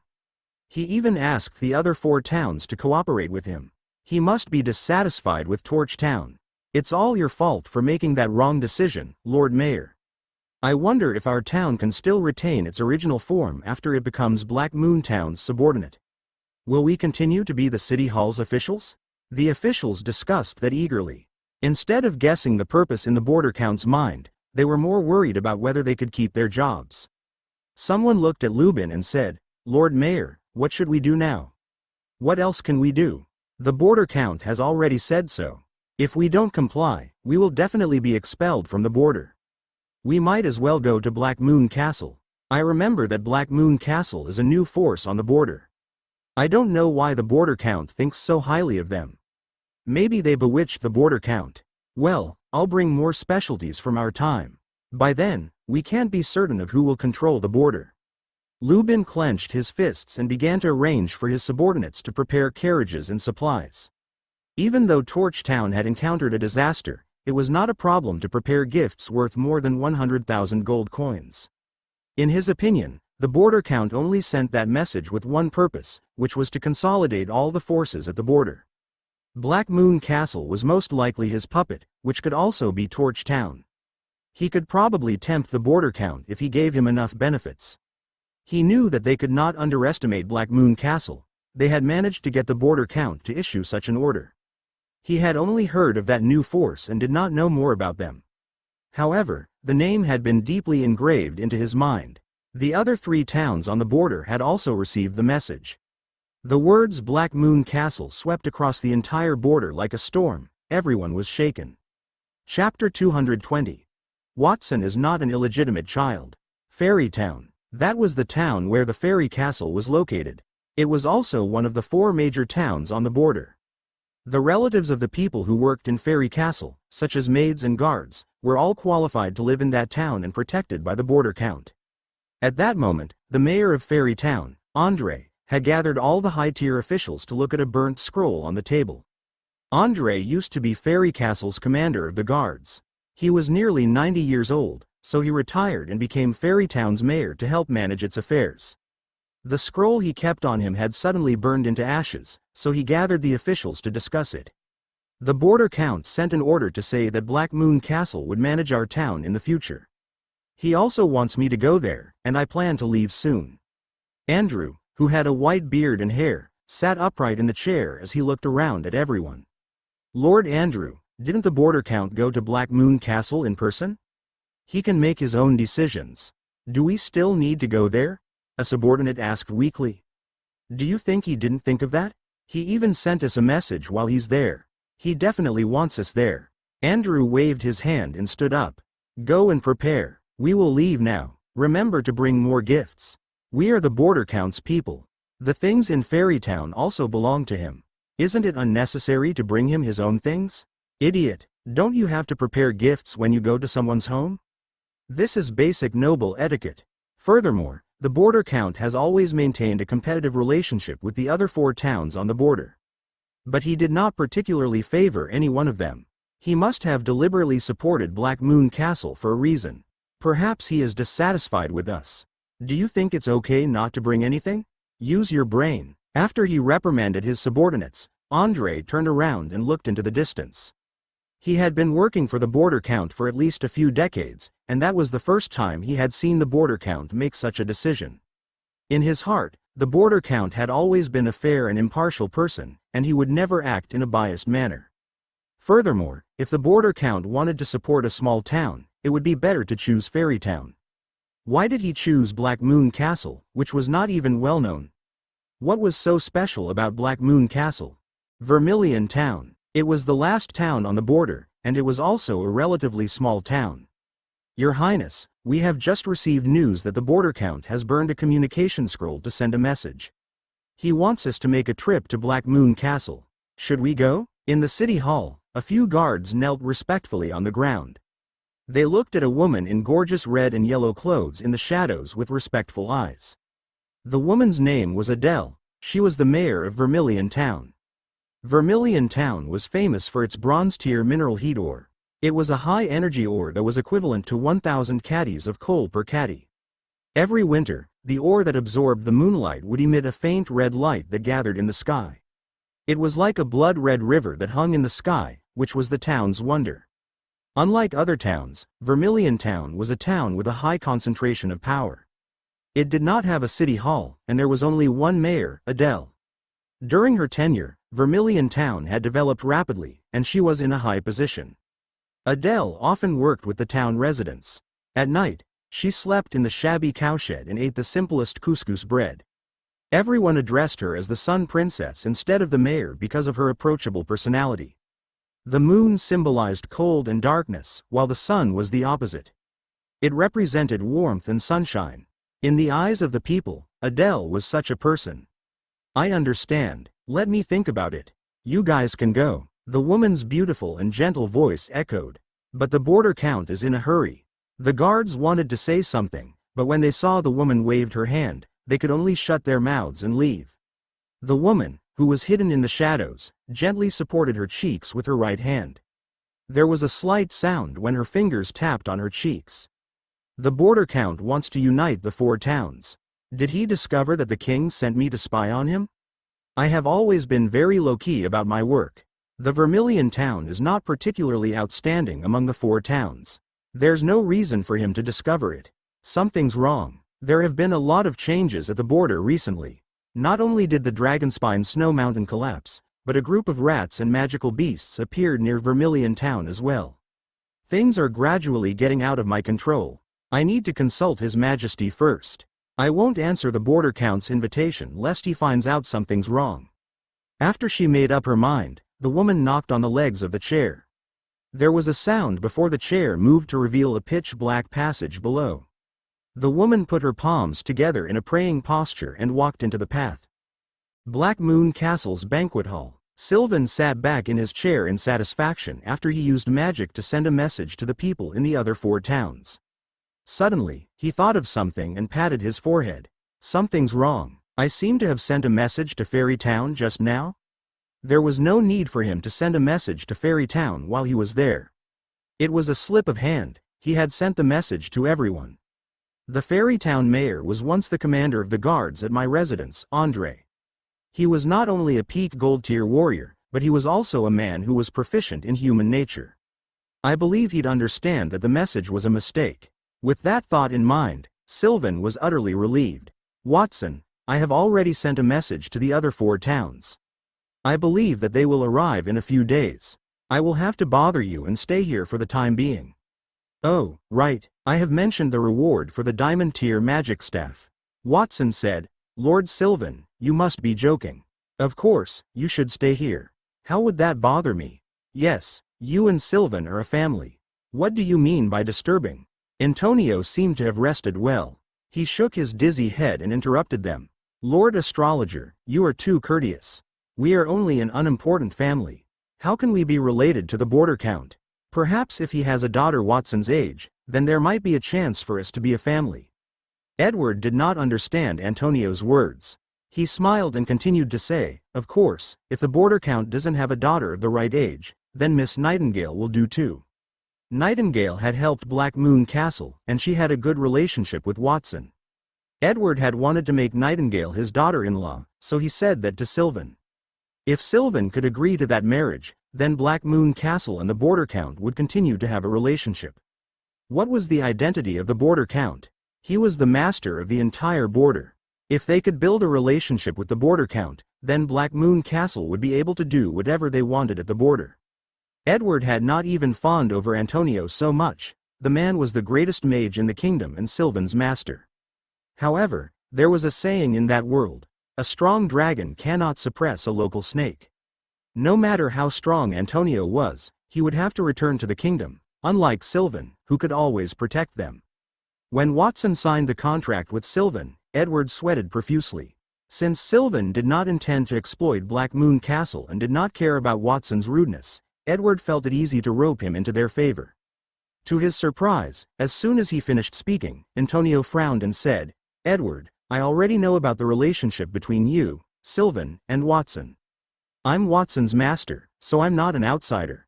There's no need to hide it between us, right? What relationship? Edward was confused. Watson was also bewildered. Watson is Sylvan's illegitimate son, so he was adopted. The maids said you and Sylvan raised the same son, so aren't you considered a family? And you still have to pretend to say things like marriage. Seriously, do you really need me to say it before you understand? Antonio leaned against the chair and rubbed the space between his eyebrows. It seemed that talking made him feel uncomfortable again. His words were like a clap of thunder that caused waves in the entire hall. Watson is Sylvan's illegitimate child? Edward and Catherine parted in shock. Their eyes were filled with questions and vigilance. Did their partner cheated on them? Sylvan was also perplexed. He knew that he was not Watson's father and that Antonio had imposed that relationship on him. Sylvan felt strange when he saw how Edward and Catherine had reacted when Antonio said that sentence in public. Watson was visibly confused. He stood up with a bewildered expression on his face. How could he not know that he was the border count's illegitimate son? Chapter 221. Do you want to eat, shower, or eat me first? Edward, what's going on? Tell me clearly. Catherine's initial charming expression had turned into that of a lion. Her light-colored pupils were burning with flames as she reached out and grabbed Edward's ear. What do you mean, what's going on? That has nothing to do with me.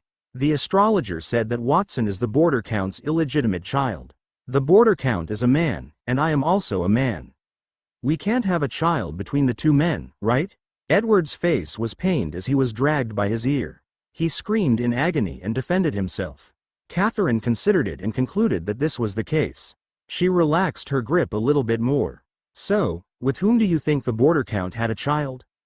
Did you secretly bring some filthy woman into Black Moon Castle? I'm innocent. Edward raised both of his hands, aggrieved. Usually, when one heard that Watson was the border count's illegitimate child, would Catherine not be the first to suspect him? After all, he had seen Catherine give birth to Watson. He did not expect Catherine to launch an interrogation attack on him first. Edward felt that there was a chance that Watson was the border count's child. Watson, after all, was bright from a young age. His talent and wisdom far surpassed that of his contemporaries. He was handsome and did not resemble his child at all. On the contrary, he resembled the kingdom's #1 mage, Sylvan. Furthermore, Watson had just proposed such an extravagant contract. Sylvan had accepted it silently, and his wife had accused him of such evil behavior. Edward's suspicion got even stronger. Could Watson really be Sylvan's child? Am I your illegitimate child, Lord Sylvan, or did you raise me in the Black Moon Castle?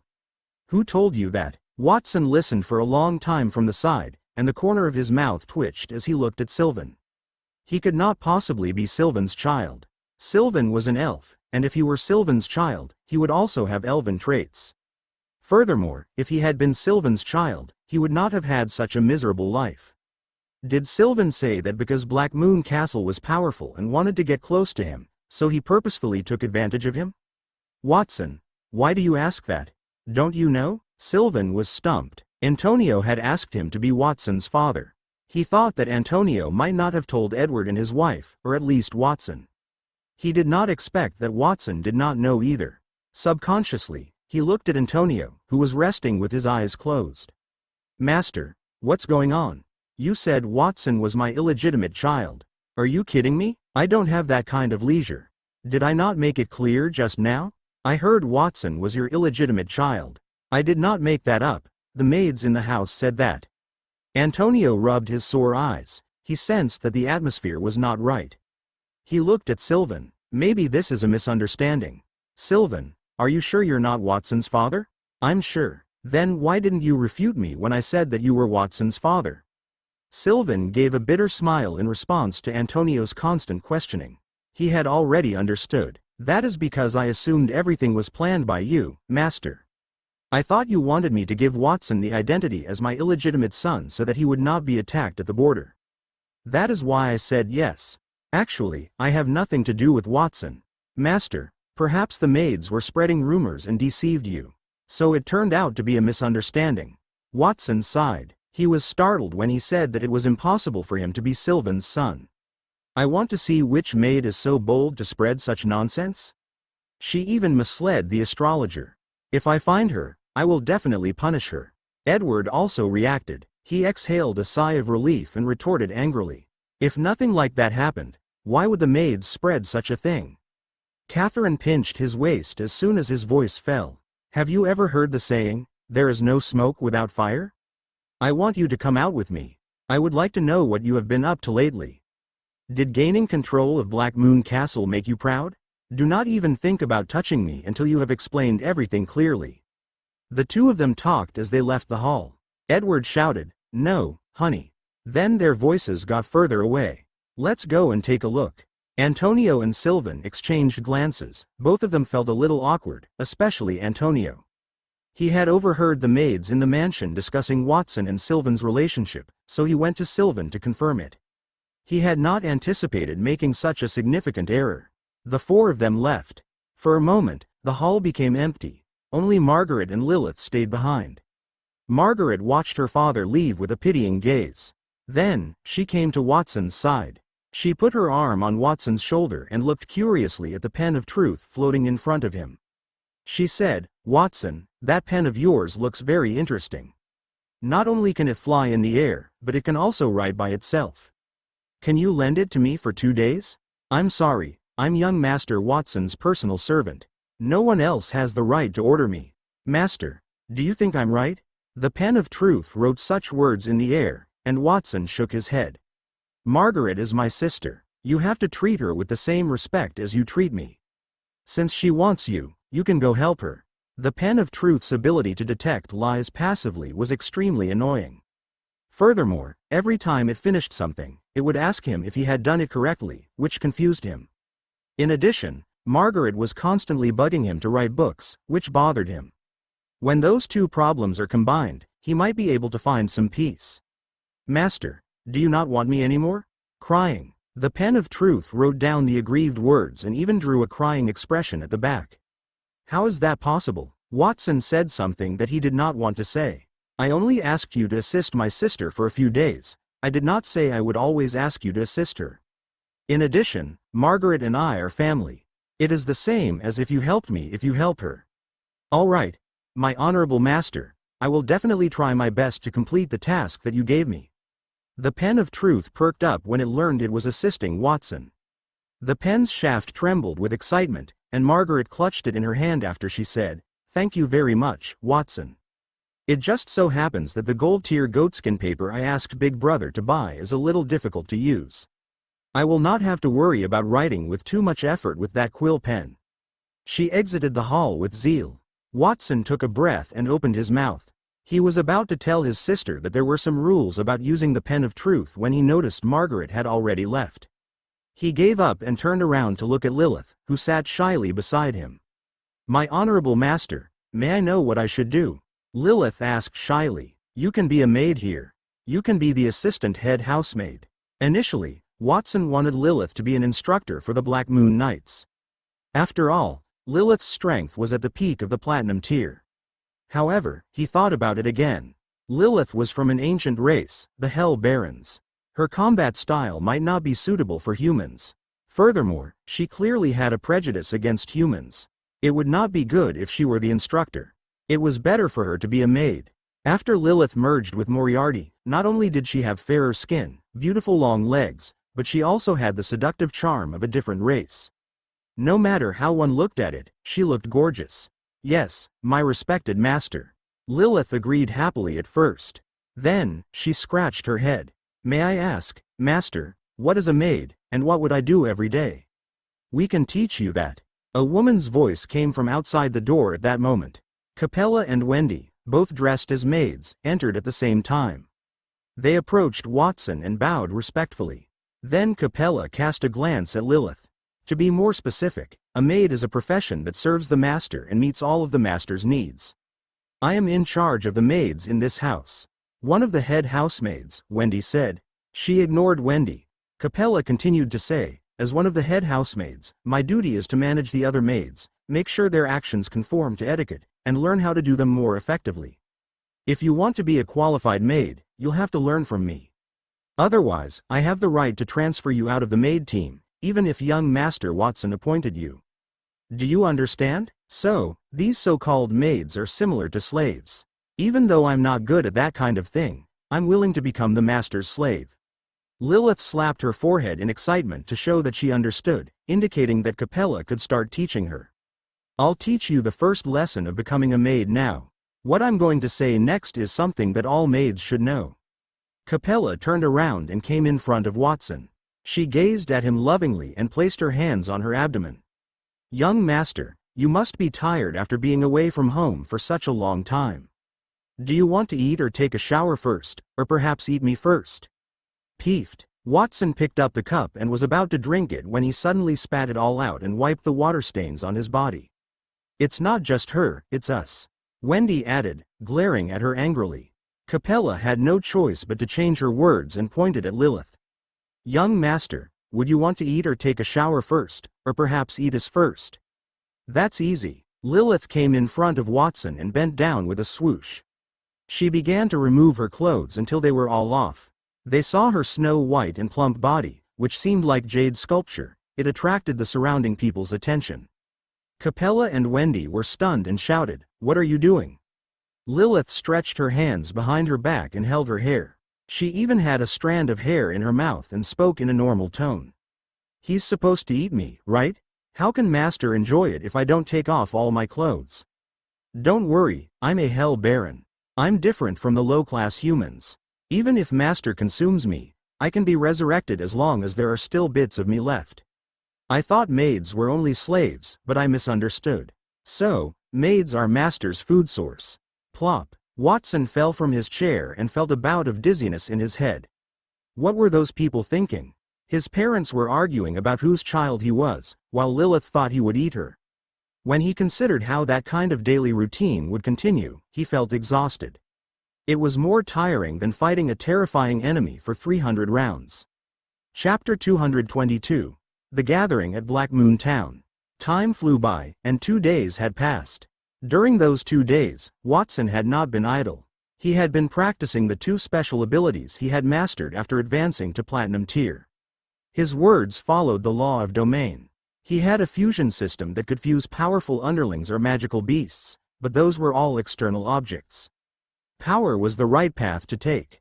Edward had explained a lot to his mother, and his mouth was nearly worn out. Finally, his mother was convinced that his father did not have an affair. Lilith also learned a lot about human social etiquette from Capella and Wendy. At the very least, she would not do the stupid thing of taking off her clothes in public and letting people eat her. The rest of the family had also experienced a qualitative leap in the previous 2 days. The Black Moon Knights were initially gold tier elites. Their strength had improved by leaps and bounds since they had obtained a platinum tier wish for the world ring. The ring allowed them to make 3 wishes every day. All the Black Moon Knights had made 9 wishes, and they only had 1 wish, to become stronger. As long as they consumed a gold tier item or 10,000 gold coins, their strength would double. The more they consumed, the stronger they would become. They could ask Watson for the gold tier items that they had made at any time.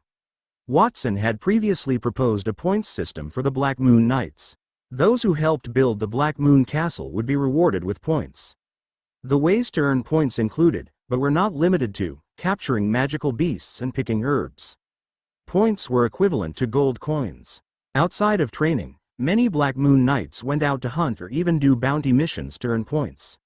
As a result, they had amassed many points, notably Alan and List, the captain and vice captain. Their points were 50,000 and 30,000, respectively. When they exchanged their points for supplies, they would become 3 to 5 times stronger. That was not the end of it. They had been assigned 2 manors due to their previous meritorious service in defending against the enemy. Watson had transformed all of the town's manors into giant rock golem houses. Every manor would have dozens of rooms. It could even be sold for more than 50,000 gold coins. It was close to 100,000 gold coins in total. Alan and List could use all of that to instantly become 10 times stronger and reach the peak of the gold tier. However, the 2 of them could not bear the thought of parting with those coins. They had also tracked Sylvan and Antonio for 2 days. They were gaining advanced knowledge while they trained. They trained with the team of mages led by young Master Watson's second sister, Nindy, and Nightingale and a few shadow guards. Watson had also given the wish for the world rings to those shadow guards. They were the best shadow guards in Fairy Castle. However, they were only ordinary members in Black Moon Castle, especially Nightingale, who used to be bronze tier. She was in the same situation as them. She trained daily without regard for her life. She was fearful of being inferior to them. With the wish for the world ring, the results of everyone's training in one day were comparable to the past year's results. That was an alarming number. Sylvan and Antonio also attended the training. They toured Black Moon Town while they trained the Black Moon Knights. The floating castle in the sky was the focal point of Black Moon Town, and the buildings were arranged in a radial pattern. The first level housed manors, gardens, and training grounds made of giant rock golems that were only used by those who lived inside Black Moon Castle. The second level was a warehouse used to store goods and fused items in the town where the people who had just joined Black Moon Town lived. The streets were full of shops and houses that had just been built, and the people there wore the unique clothing of Black Moon Town. They walked with smiles on their faces. Outside the ring-shaped town was a grove of trees that Watson had grown with the help of the Shadow of the World Tree and the Crystal World Tree staff. The branches were adorned with gleaming sun or moon gems, which caused people's eyes to sparkle. Powerful magical beasts were also zipping around with items on their backs. While they walked around town, Antonio and Sylvan would stop to admire the towering ancient or diamond trees that Watson had fused. They resembled hungry wolves looking at delicious food every time they looked at those trees. They almost drooled. That scene made Watson laugh. There was no difference between an elite who stood at the peak of the world and an ordinary person. It was not as if elites did not have any desires, just that fewer things could tempt them. Watson had 10 wish for the world rings. In the past 2 days, 30 more trees formed from the Shadow of the World Tree and the Crystal World Tree staff had appeared in Black Moon Town. They almost filled the inner walls of the town. The fragrance of the 2 types of trees was blown into town by the wind. At the same time, their cultivation speed increased by several times. Some might wonder, if he had the ability to make a wish, why not double everything in town or simply make a wish to duplicate Black Moon Town? He would have 2 Black Moon Towns that way. It was a simple answer. As a peak platinum tier item, the wish for the world ring had its limit. It could only make 1 diamond tier item at a time. Beyond that limit, it was not something that a peak platinum tier item could do. If one wanted to obtain more things in a wish, they would have to fuse the wish for the world ring to a higher level. At that moment, Watson sat on a patch of green grass, surrounded by a flower bed full of butterflies. Right in front of him was a fountain, which he had specially built for Black Moon Town so that its people could rest there. Watson took a sip of the black tea prepared by the maids on the white round table as he looked at the massive Black Moon Castle that streaked past his head, as well as the diamond stardust dragon, the golden flash, that danced behind the castle, and the frost phoenix, Emperor Cluck. Watson felt as if he was in a different world because of the mysterious buildings that floated in the sky, the terrifying magical beasts that roared and flew, and the ancient buildings. Their previous poor life was in the past. One could call him a great lord then. 3rd brother, 4th brother, and 5th brother should have returned from Monty Town by now.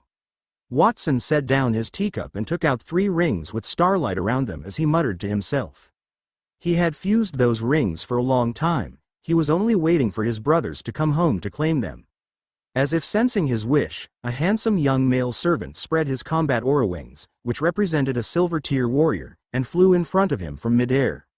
He knelt respectfully on one knee and said, "The 3 young masters' carriages have arrived in Black Moon Town from Monty Town, young Master Watson. They could not enter because of the lava river, so they sent this old man here to inform you." The male servant, who looked about 20 years old, called himself an old man, which was strange.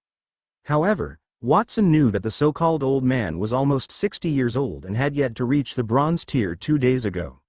In just 2 days, he had returned to his youth and advanced to the silver tier.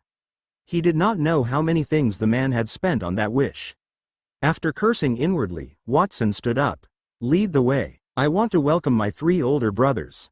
Outside Black Moon Town, the horse carriage creaked on the barren snowy ground, and its speed gradually slowed down. "Stop the carriage." Geraint stepped out of the carriage, surrounded by guards, and gazed out at the endless massive buildings in front of him. He could feel the sparse snowflakes falling on his face and melting. It was snowing heavily on the entire border at the time. However, the snow had dwindled as they neared Black Moon Town. That was the first time that Geraint had been to Black Moon Town. Previously, he had only heard about that place from Zeke and the other young masters of Black Moon Castle. 100-meter-high wall, a river of lava, and a castle in the sky, all of these had been described by young Master Zeke. What are those gleaming objects behind the wall? Is that a tree? Geraint swept his gaze across the wall, looking at what was behind it. He narrowed his eyes. The weather had always been dark, but it was as bright as day in Black Moon Town. Those tall trees near the wall were shining on their own. He was oblivious to the mechanism.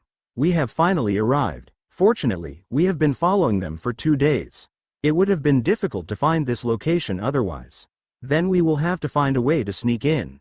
Wait, a voice rang in Geraint's ears. Moriarty, who had turned into a black rat, crawled out from Geraint's shoulder and stared at the town in the distance. His tone had been relaxed, but at a certain moment, his eyes suddenly widened. If I'm not wrong, those things behind the castle are, how is that possible? Lord Moriarty, what did you find? Geraint asked in confusion. He knew that that rat was strong. Black Moon Town must have something incredible to be able to shock it so much. What were those trees? Before Moriarty could give him an answer, he heard a slightly mocking voice. Yo, is that you, Geraint? I heard that you've been living quite well in the past few days. You even bought a large number of materials from Black Moon Castle. Were you the one who gave all 4 towns to Black Moon Castle to manage? When Geraint turned around, he noticed that a convoy had appeared in the opposite direction. Torches were strung across the convoy. A tall and thin man with fiery red hair tied into a ponytail emerged from the front carriage, dressed in a luxurious purple and red gown. Lubin Campbell, I warn you not to speak nonsense. I came here because the border count had summoned me. I don't know anything else, Geraint grunted coldly. He was there because he was threatened by the rat on his shoulder, Moriarty. However, he also happened to get a message from the border count on his way there. With that thought in mind, he turned around and looked at his shoulder.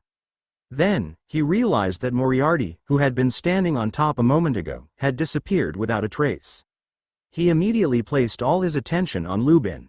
Lubin was the same as him. He had been sent to the border by his family. The Campbells and the Ptolemies were large families in the kingdom. There were already conflicts between them.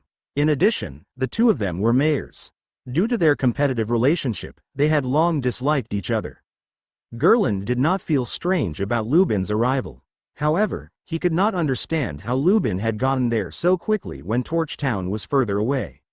He had used the silver tier magical beast that Watson had fused to pull the carriage. Its speed was incredible. Did Lubin have a similarly powerful magical beast? It seems that these 2 mayors arrived earlier than us. We had set off the moment we received the news from the border count. As the mayor of Fairytown, I am deeply ashamed. At that moment, another elderly voice echoed from the sky. Geraint and Lubin looked toward the sky simultaneously and saw a tall and sturdy old man with white hair neatly combed back and a mustache. He brought 6 young men dressed in pale yellow robes with him. The combat aura wings on his back flapped as he descended from the sky. Chapter 223. Torch Town is more qualified. André stared at the 2 mayors in front of him, Geraint and Lubin. Geraint had brought more than 10 people with him. All of them had silver tier armor and longswords. There were 2 carriages, and a silver tier magical beast pulled the carriages. It seemed very quiet. There was no bloodlust in the eyes of the silver tier magical beast at all. Instead, their eyes were filled with wisdom. He wondered if he had seen it wrongly. As for Lubin, he had also brought more than 10 guards with him. Compared to Gerard, those people were much weaker. The armor and weapons on their bodies were bronze tier. The magical beasts that pulled the carriages were only silver tier fire-swallowing beasts that looked sluggish. Their turbid eyes only rolled once after a long time. They could not be compared to the silver tier magical beast, Unicorn Pegasus, that had a single horn and beautiful wings in front of Geraint's carriage. The only thing worthy of praise was Lubin's carriage, the fiery red carriage as a whole. The front, back, left, and right of the carriage had carvings of galloping red horses. He knew that it was a gold tier item called the Galloping Vulcan Chariot. It could travel thousands of miles in a day. It was Lubin's most valuable treasure. He did not expect to see it that day. In comparison, they looked ordinary as they flew. While Andrei assessed the two of them, Geraint and Lubin evaluated each other. Geraint had been searching for Moriarty's whereabouts when he noticed Moriarty's figure in the armor of one of the accompanying guards. He heaved a sigh of relief.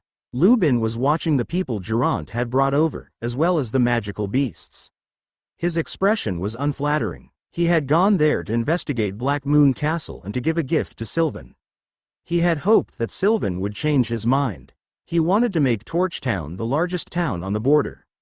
It looked like it was not only people in Monty Town, but the magical beasts pulling the carriages had silver tier saddles as well. Such wealth and grandeur did not appear to be typical of Monty Town in the past. Perhaps those were Black Moon Castle's doing. That made him nervous about his trip to Black Moon Castle. However, he immediately felt relieved. He had spent a lot of money to entice Sylvan. He would even bring his prized galloping Vulcan chariot, which he had kept for many years. There were a few gold-tier items from Torchtown on that gold-tier war chariot. It should be enough to tempt Lord Sylvan, in addition to a large sum of money. Mayor Andrei, you must be joking. Fairytown is very far from here. In addition, you guys flew here. We came here by carriages. The speed is definitely different. Since everyone is here, I don't think we should stand here and reminisce. Let's go in and take a look. Lubin smiled at Andrei as he turned around. Geraint stopped him as he was about to start walking. Wait a second. Lady Adele from Scarlet Town has yet to arrive. We are not all here yet. Perhaps Adele arrived before us. Otherwise, it will take half a day or even a day for her to arrive. Are you prepared to wait? You can wait here by yourself if you want. We will go in to meet the border count. I wonder what the border count will think when he learns that you are willing to wait for a mayor more than him. Lubin sneered. Geraint frowned and was about to retort when Andrei waved his hand and said, "All right, everyone, stop arguing. Lubin is right. The border count has summoned us. He should take precedence. Let's go in." The others did not object because Andrei had said so. The three groups of people moved slowly toward Black Moon Castle. Lubin deliberately walked at the back and moved closer to Geraint. "Geraint, I know you have made contact with Black Moon Castle in advance, but don't celebrate too early. It is still unknown who will benefit in the end." He purposefully did not wait for Adele. His plan was simple. One fewer person meant one less competitor. He needed to seize the opportunity to persuade Sylvan to reconsider. "What are you talking about?" Gerland appeared perplexed. His gaze was fixed on Moriarty, who was shifting between his guards. Sweat dripped from his brow. He was aware that Andrei was a gold-tier warrior who had previously served as Sylvan's bodyguard. If he discovered Moriarty's tracks, he would undoubtedly be dragged into it. That would be a disaster. "Don't pretend to be muddle-headed in front of me." Lubin had a disdainful look on his face. He snorted coldly. "If I had not hit the nail on the head, why would you be sweating so much?" "I'm wearing too many layers. It's hot." Geraint's focus shifted. Moriarty had unexpectedly emerged from the armor of one of the guards. He moved his nose, jumped on one of the guards' heads, and then jumped on the person Lubin had brought with him. Then he climbed into Lubin's oddly shaped flaming carriage. He had no idea what he was doing, which caused him to break out in cold sweat. "How ridiculous. Do you actually feel hot in that weather? Did you see the lava flowing down the city wall in front of you? I think there's something wrong with the heat." While they were arguing, they came to the foot of Black Moon Town's high walls. As they stood beneath the wall, they gazed up at the more than 100-meter-high wall and the hot lava that flowed down from it. They could not help but come to a halt. Lubin yanked on the velvet scarf that hung around his neck. The heat had turned his face bright red. Building a city wall out of a 100-meter-high rock and lava, interesting. Just from that point alone, Black Moon Castle does have something extraordinary. That was all. Lubin did not say that in his heart. Torchtown was rich in fire-swallowing beast oil, so smearing the oil on the city wall to create a burning city wall was a common method of defending against enemies.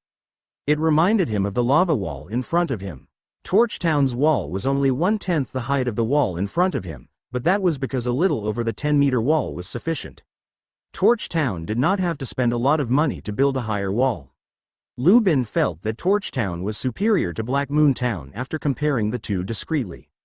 At that point, he heard a loud boom, and the wall in front of him shook violently. Then, arms, legs, and heads sprouted from the wall in front of everyone's eyes. They stood up gradually, and a huge hole the size of a door appeared between their legs. Watson and a group of people from Black Moon Castle were waiting behind the hole, smiling as they looked outside. What's going on? Those walls can move on their own? Lubin raised his head in disbelief as he looked up at the walls that had turned into lava golems in front of him. The walls were made of those lava golems, and Black Moon Town's surrounding walls were flowing with lava as far as the eye could see. Was it possible that the entire wall was made of lava golems? That was too shocking. At first, he assumed that Black Moon Town's walls were only 100 meters tall and flowing with lava and that Torch Town could not do it even if they tried hard enough. However, he could not speak because he was too shocked. Those Fairy Town residents were also taken aback. Durant was the only one who knew Black Moon Town sold giant rock golems, so he was slightly relieved when he saw that scene. Watson took a close look at the people from the three towns. Sylvan had begun to make preparations to welcome those people 2 days ago after he announced that Black Moon Town had been appointed as the ruler of the border. Zeke, Zenoa, and Peter had also just returned. He gave them the 3 wish for the world rings that he had prepared for them. Then he noticed the people from the 3 towns congregated outside the town. He did not have time to prepare because they had arrived almost simultaneously. Of course, he did not pay too much attention to it. In the past, when he welcomed people from those towns, he would consider using the Black Moon Knights or the Golden Flash to intimidate them. He would have needed to plan ahead of time. However, things had changed. The Black Moon Town had grown strong enough. He did not have to do anything to make everyone understand that Black Moon Town was sacred and untouchable. Mayor Durant, I did not expect to see you again so soon. Don't tell me you've been following us ever since we left the city? Zeke and the other 2 brothers stood beside Watson, directing the guards they had brought back from Monty Town to move boxes of gold coins from the carriage. Zeke twisted his hand around the wish for the world ring he had just received. He asked with a smile that was not a smile. Young Master Zeke, you must be joking. I rushed here after receiving news from the border count. I have no intention of following you, young masters. Who are you, young masters? Even if you gave me the courage, I would not dare to follow you. Durant smiled. His gaze drifted as he examined the galloping Vulcan chariot, a gold tier item brought by Lubin. He was on the lookout for Moriarty's shadow. It was entirely his fault that he was interrogated. What if Zeke and the other 2 discovered he had been tailing them and blamed it on him? It would be even worse if Moriarty caused any trouble. Fortunately, Moriarty's shadow emerged from the galloping Vulcan chariot. It seemed that he had not done anything, which made him feel relieved. Dear guests, you have come from afar. You must be tired from your journey. I will send someone to take you to rest now, Watson said to everyone with a smile. Lubin cut him off in his speech. There is no need to take a break. We have come to see the border count. Get him, please. Lubin's demeanor toward Watson was arrogant. He seemed to think that the person in front of him was a child who was unworthy of his time. I am here. Who is looking for me? A dignified voice came from the sky as 2 rays of light descended from the same place. They were Sylvan and Antonio. The latter had regained his youth. He looked bright and handsome. Plus, the handsome Sylvan did not look like a human. When the 2 of them stood together, they attracted everyone's attention. Lubin was the first to react. He dashed forward and knelt on one knee in front of Sylvan. Lubin, the mayor of Torch Town, greets the great border count. I am here to see you, Lord Sylvan, whom I had not seen in a long time. On the other hand, it is about border unification. I have some thoughts of my own. Greetings, Lord Sylvan. Following closely behind, Durant and Andre also came forward to greet him. Oh, what views do you have? Sylvan cast a thoughtful look at Lubin. The latter did not seem to notice and simply lowered his head. He said with a sonorous and forceful voice, Black Moon Castle, in my opinion, is merely a rising power. It would be difficult for them to accept the responsibility of border command. To do that job, one must be familiar with the border and possess the necessary skills. I am not bragging, but I believe Torch Town is more capable than Black Moon Castle. We are better qualified to be the force in charge of the border. Chapter 224. You are thieves. Of course, allowing Torch Town to be the leader is just my opinion. Lord Sylvan can deliberate on who will be the border's leader. He can, for example, make decisions on all aspects of the town. That way, even if Torchtown fails, I will be convinced. Lubin added humbly after he made that audacious statement. He did not believe there was another town that could be compared to Torchtown. What about Fairytown? There was no need to compare because Fairytown was Sylvan's property. The Scarlet Town had no visitors, and the only town that could be compared to it was Monty Town. He had seen everything in Monty Town. They only had silver tier equipment and they looked gorgeous. However, they paled in comparison to gold tier tools. As for Black Moon Castle, he cocked his head and took a look around. He discovered a plethora of gleaming trees and fruits that could emit light in his surroundings. He was unfamiliar with any of those trees and fruits. He cursed inwardly. Did someone from Black Moon Castle discover some light-emitting ores and purposefully carve them into the shapes of trees and fruits before placing them there as decorations? He was pretty knowledgeable as one of the border town's mayors. If he did not know anything about it, it was probably not a valuable item. As a result, he only gave it a cursory glance before averting his gaze. Lubin, you said that you need to consider all aspects of the town to choose a leader. What are the specific elements? Sylvan asked with a strange expression. As if he was waiting for Sylvan to ask that question, Lubin hurriedly said, "Of course, it's the economy. Lord Sylvan, that's how we gauge a town's prosperity. The most important thing is how much money they have." As he spoke, he stood up and walked to the group from Torchtown. He pointed at the blazing chariot that was galloping with a gold tier item. According to the kingdom's law, 50% of the items produced in the town every year must be handed to the kingdom as tax, and 30% must be handed to the border count. The winter has yet to end, so I'll settle the accounts in advance. That chariot is a gold tier item. Its value is at least a few thousand gold coins. There are several similarly valued gold tier items on it. Adding to the 10 boxes of gold coins that I have prepared, the total value is more than 100,000 gold coins. That is the tax that Torchtown will have to pay this year. The two town mayors, Durant and Andre, as well as the people behind them, could not help but click their tongues when they heard his words. Those were 100,000 gold coins. It was equivalent to all their savings, and Lubin was willing to give it away. They did not believe Lubin when he said that Torchtown's tax revenue that year was more than 100,000 gold coins. The standards in those towns were roughly the same. Their town's previous 80% tax revenue only amounted to tens of thousands of gold coins. Where did Sylvan get that 100,000 gold coins? Did that mean Torchtown had hundreds of thousands of gold coins? They understood that Lubin wanted to curry favor with Sylvan. Even if they knew about that, they would still like to see if he had done that to demonstrate Torchtown's strength. They had only brought gifts that were worth a few thousand gold coins. They could not be compared to Lubin in any way. Lubin revealed a smug expression as he observed the two town mayors' expressions deteriorate. He motioned to a few of his subordinates to open the chariot door and show it to Sylvan. "Lord Sylvan, please take a look. This is Torchtown's contribution to you this year. As long as you choose to let me be the ruler of the border, that number will only double, or even 10 times more."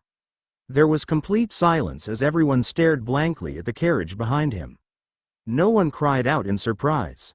Instead, their expressions became strange. That made Lubin feel somewhat puzzled. "Are you sure that those are the taxes Torchtown will have to pay?" Sylvan's words broke the silence, and Lubin could not help but turn around to look. He was taken aback by that look. He noticed that the galloping Vulcan chariot was empty. All the gold items and coins were gone. There was not a single hair in the carriage. It was not only that, there were also holes in the gold tier chariot. The walls that had been smeared with red paint were peeled off. A few pillars that supported the roof had been gnawed away. Even the carpet on the floor of the carriage, made from top-quality magical beast fur, had not been spared. From the outside, the chariot had looked entirely intact, but from the inside, it had already become an empty shell of scrap metal. How could this be? Lubin's face paled instantly. He rushed into the carriage, lifted the tattered magical beastskin carpet on the ground, and searched every inch under the tattered floor and chairs.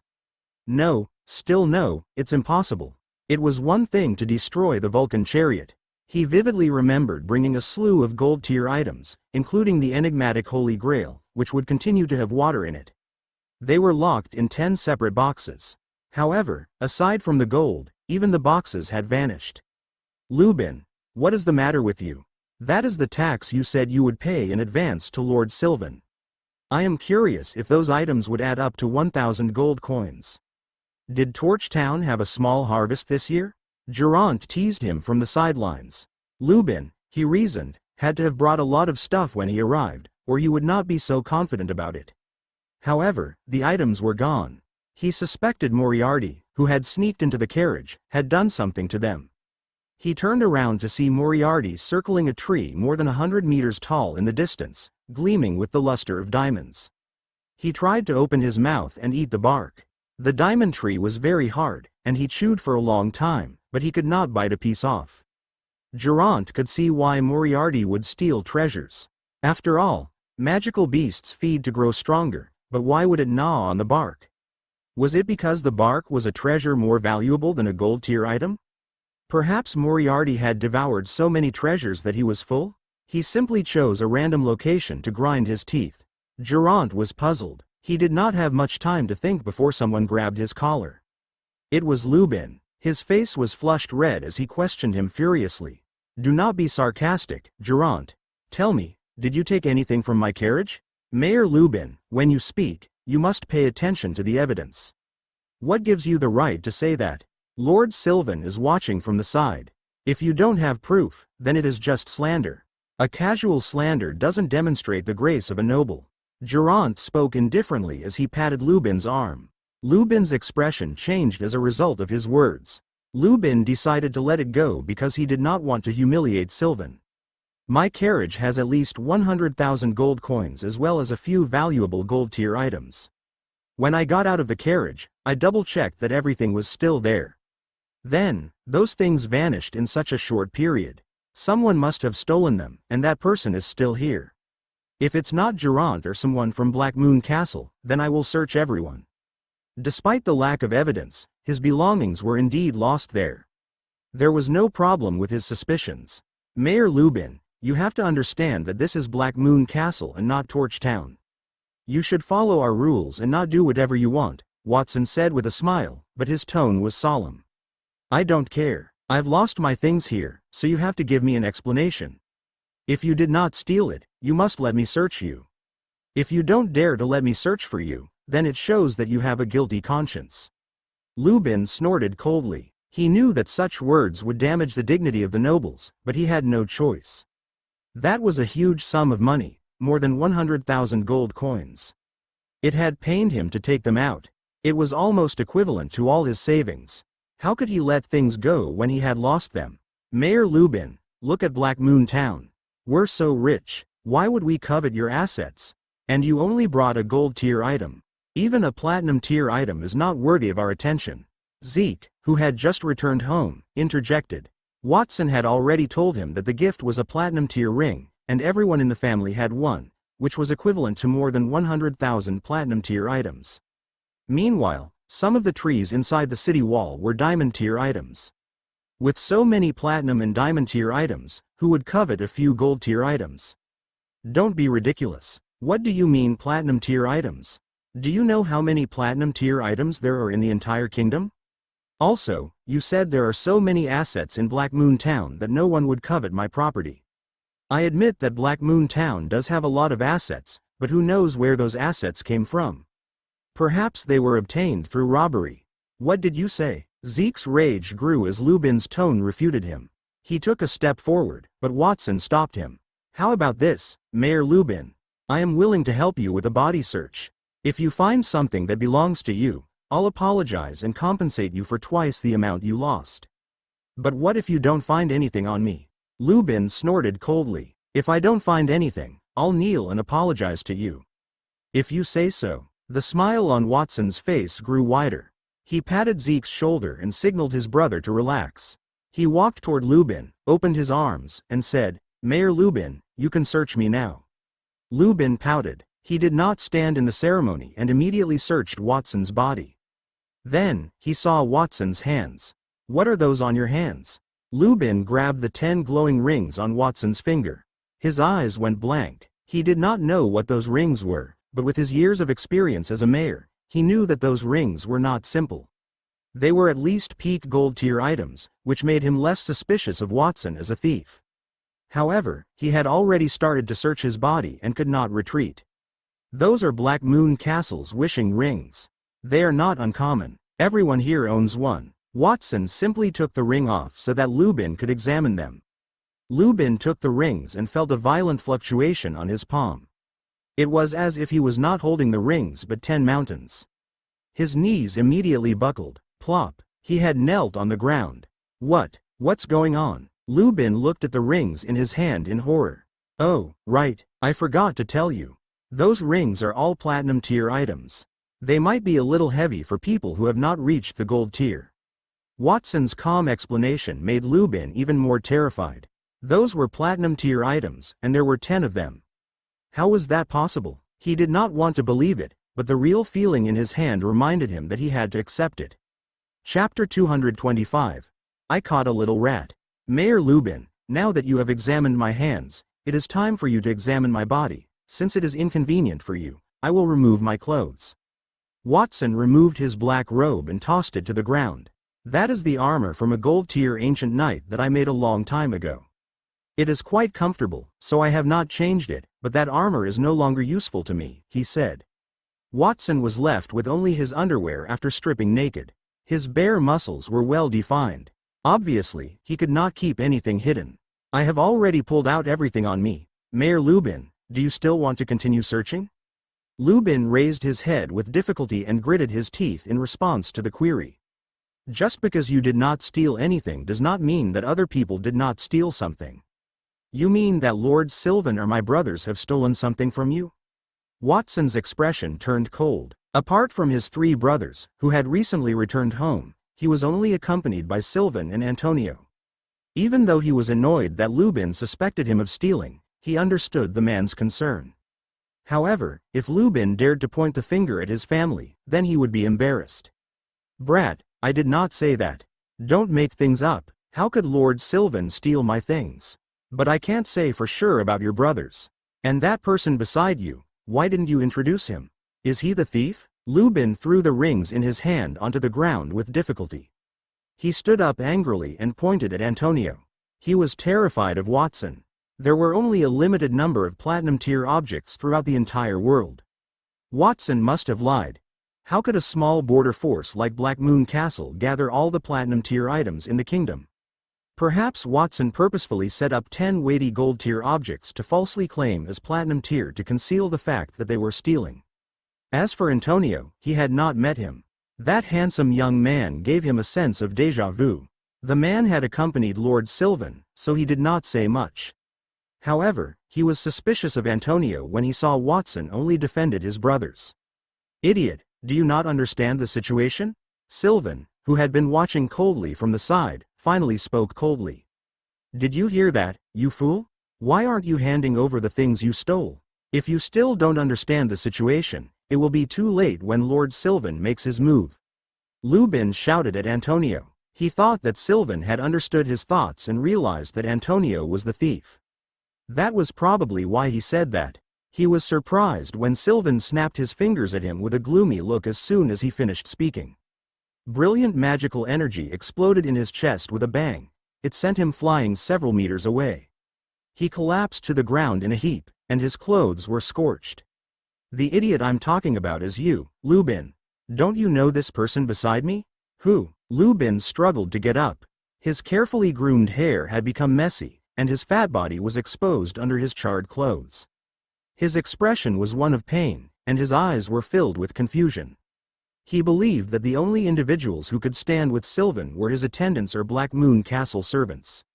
He thought the latter was more plausible. After all, Sylvan required someone to serve him when he was at the Black Moon Castle, and the man beside him did not say anything from the start. He wore a kind smile on his face as if he were a servant. This is my master, Antonio, and he is also known as the astrologer. Now, do you know who he is? You lied to me about paying taxes with something that I didn't even know existed. Then, you framed Black Moon Castle and even slandered my master in front of me. Do you know your crimes now? Sylvan's voice was cold. It was as if he was sentencing Lubin to death. Every word he said made Lubin tremble. Impossible. How is that possible? Lubin shouted in his heart. He knew the astrologer's appearance. As the greatest mage in the kingdom, there was an image of that mage everywhere. There was even an oil painting hanging in Torchtown's city hall, which he had bought at a high price. He thought it was impossible, but Lubin knew there was no need for Sylvan to lie to him. After closely inspecting Antonio's face, he discovered that the man in front of him was quite handsome except for the fact that there were no wrinkles on his face. It was actually 70% similar to the oil painting he had in the city hall. Is this man really Lord Sylvan's master? Lubin was still in deep thoughts when he heard Sylvan throw out another bomb. As for the young boy that you had identified as the thief, well, he is my child. Do you still want to conduct a body search now? The border count's son? Lubin felt as if the world had fallen into darkness. Goodness, what had he done? First, he had slandered the border count's master, and then he had forced the border count's son to take off his clothes. He even wanted to curry favor with the other party. However, it seemed like he had offended the other party.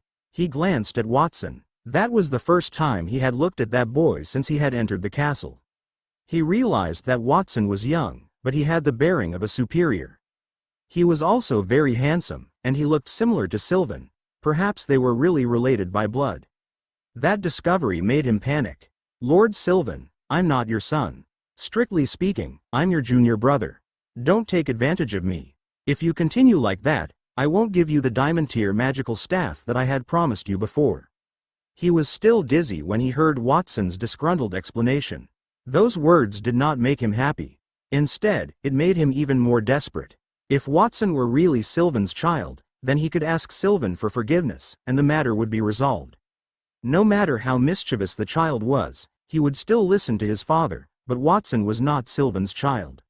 After he heard Watson's words, he got even more desperate when Sylvan changed his tune. Watson, didn't we agree you would be my son, and I would be your protector? Well, since you don't like it, then forget about it.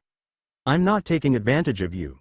You can't refuse to give me the diamond tier staff, you have to be reasonable. Clang. With a muffled sound, Lubin fell to the ground. He had fainted.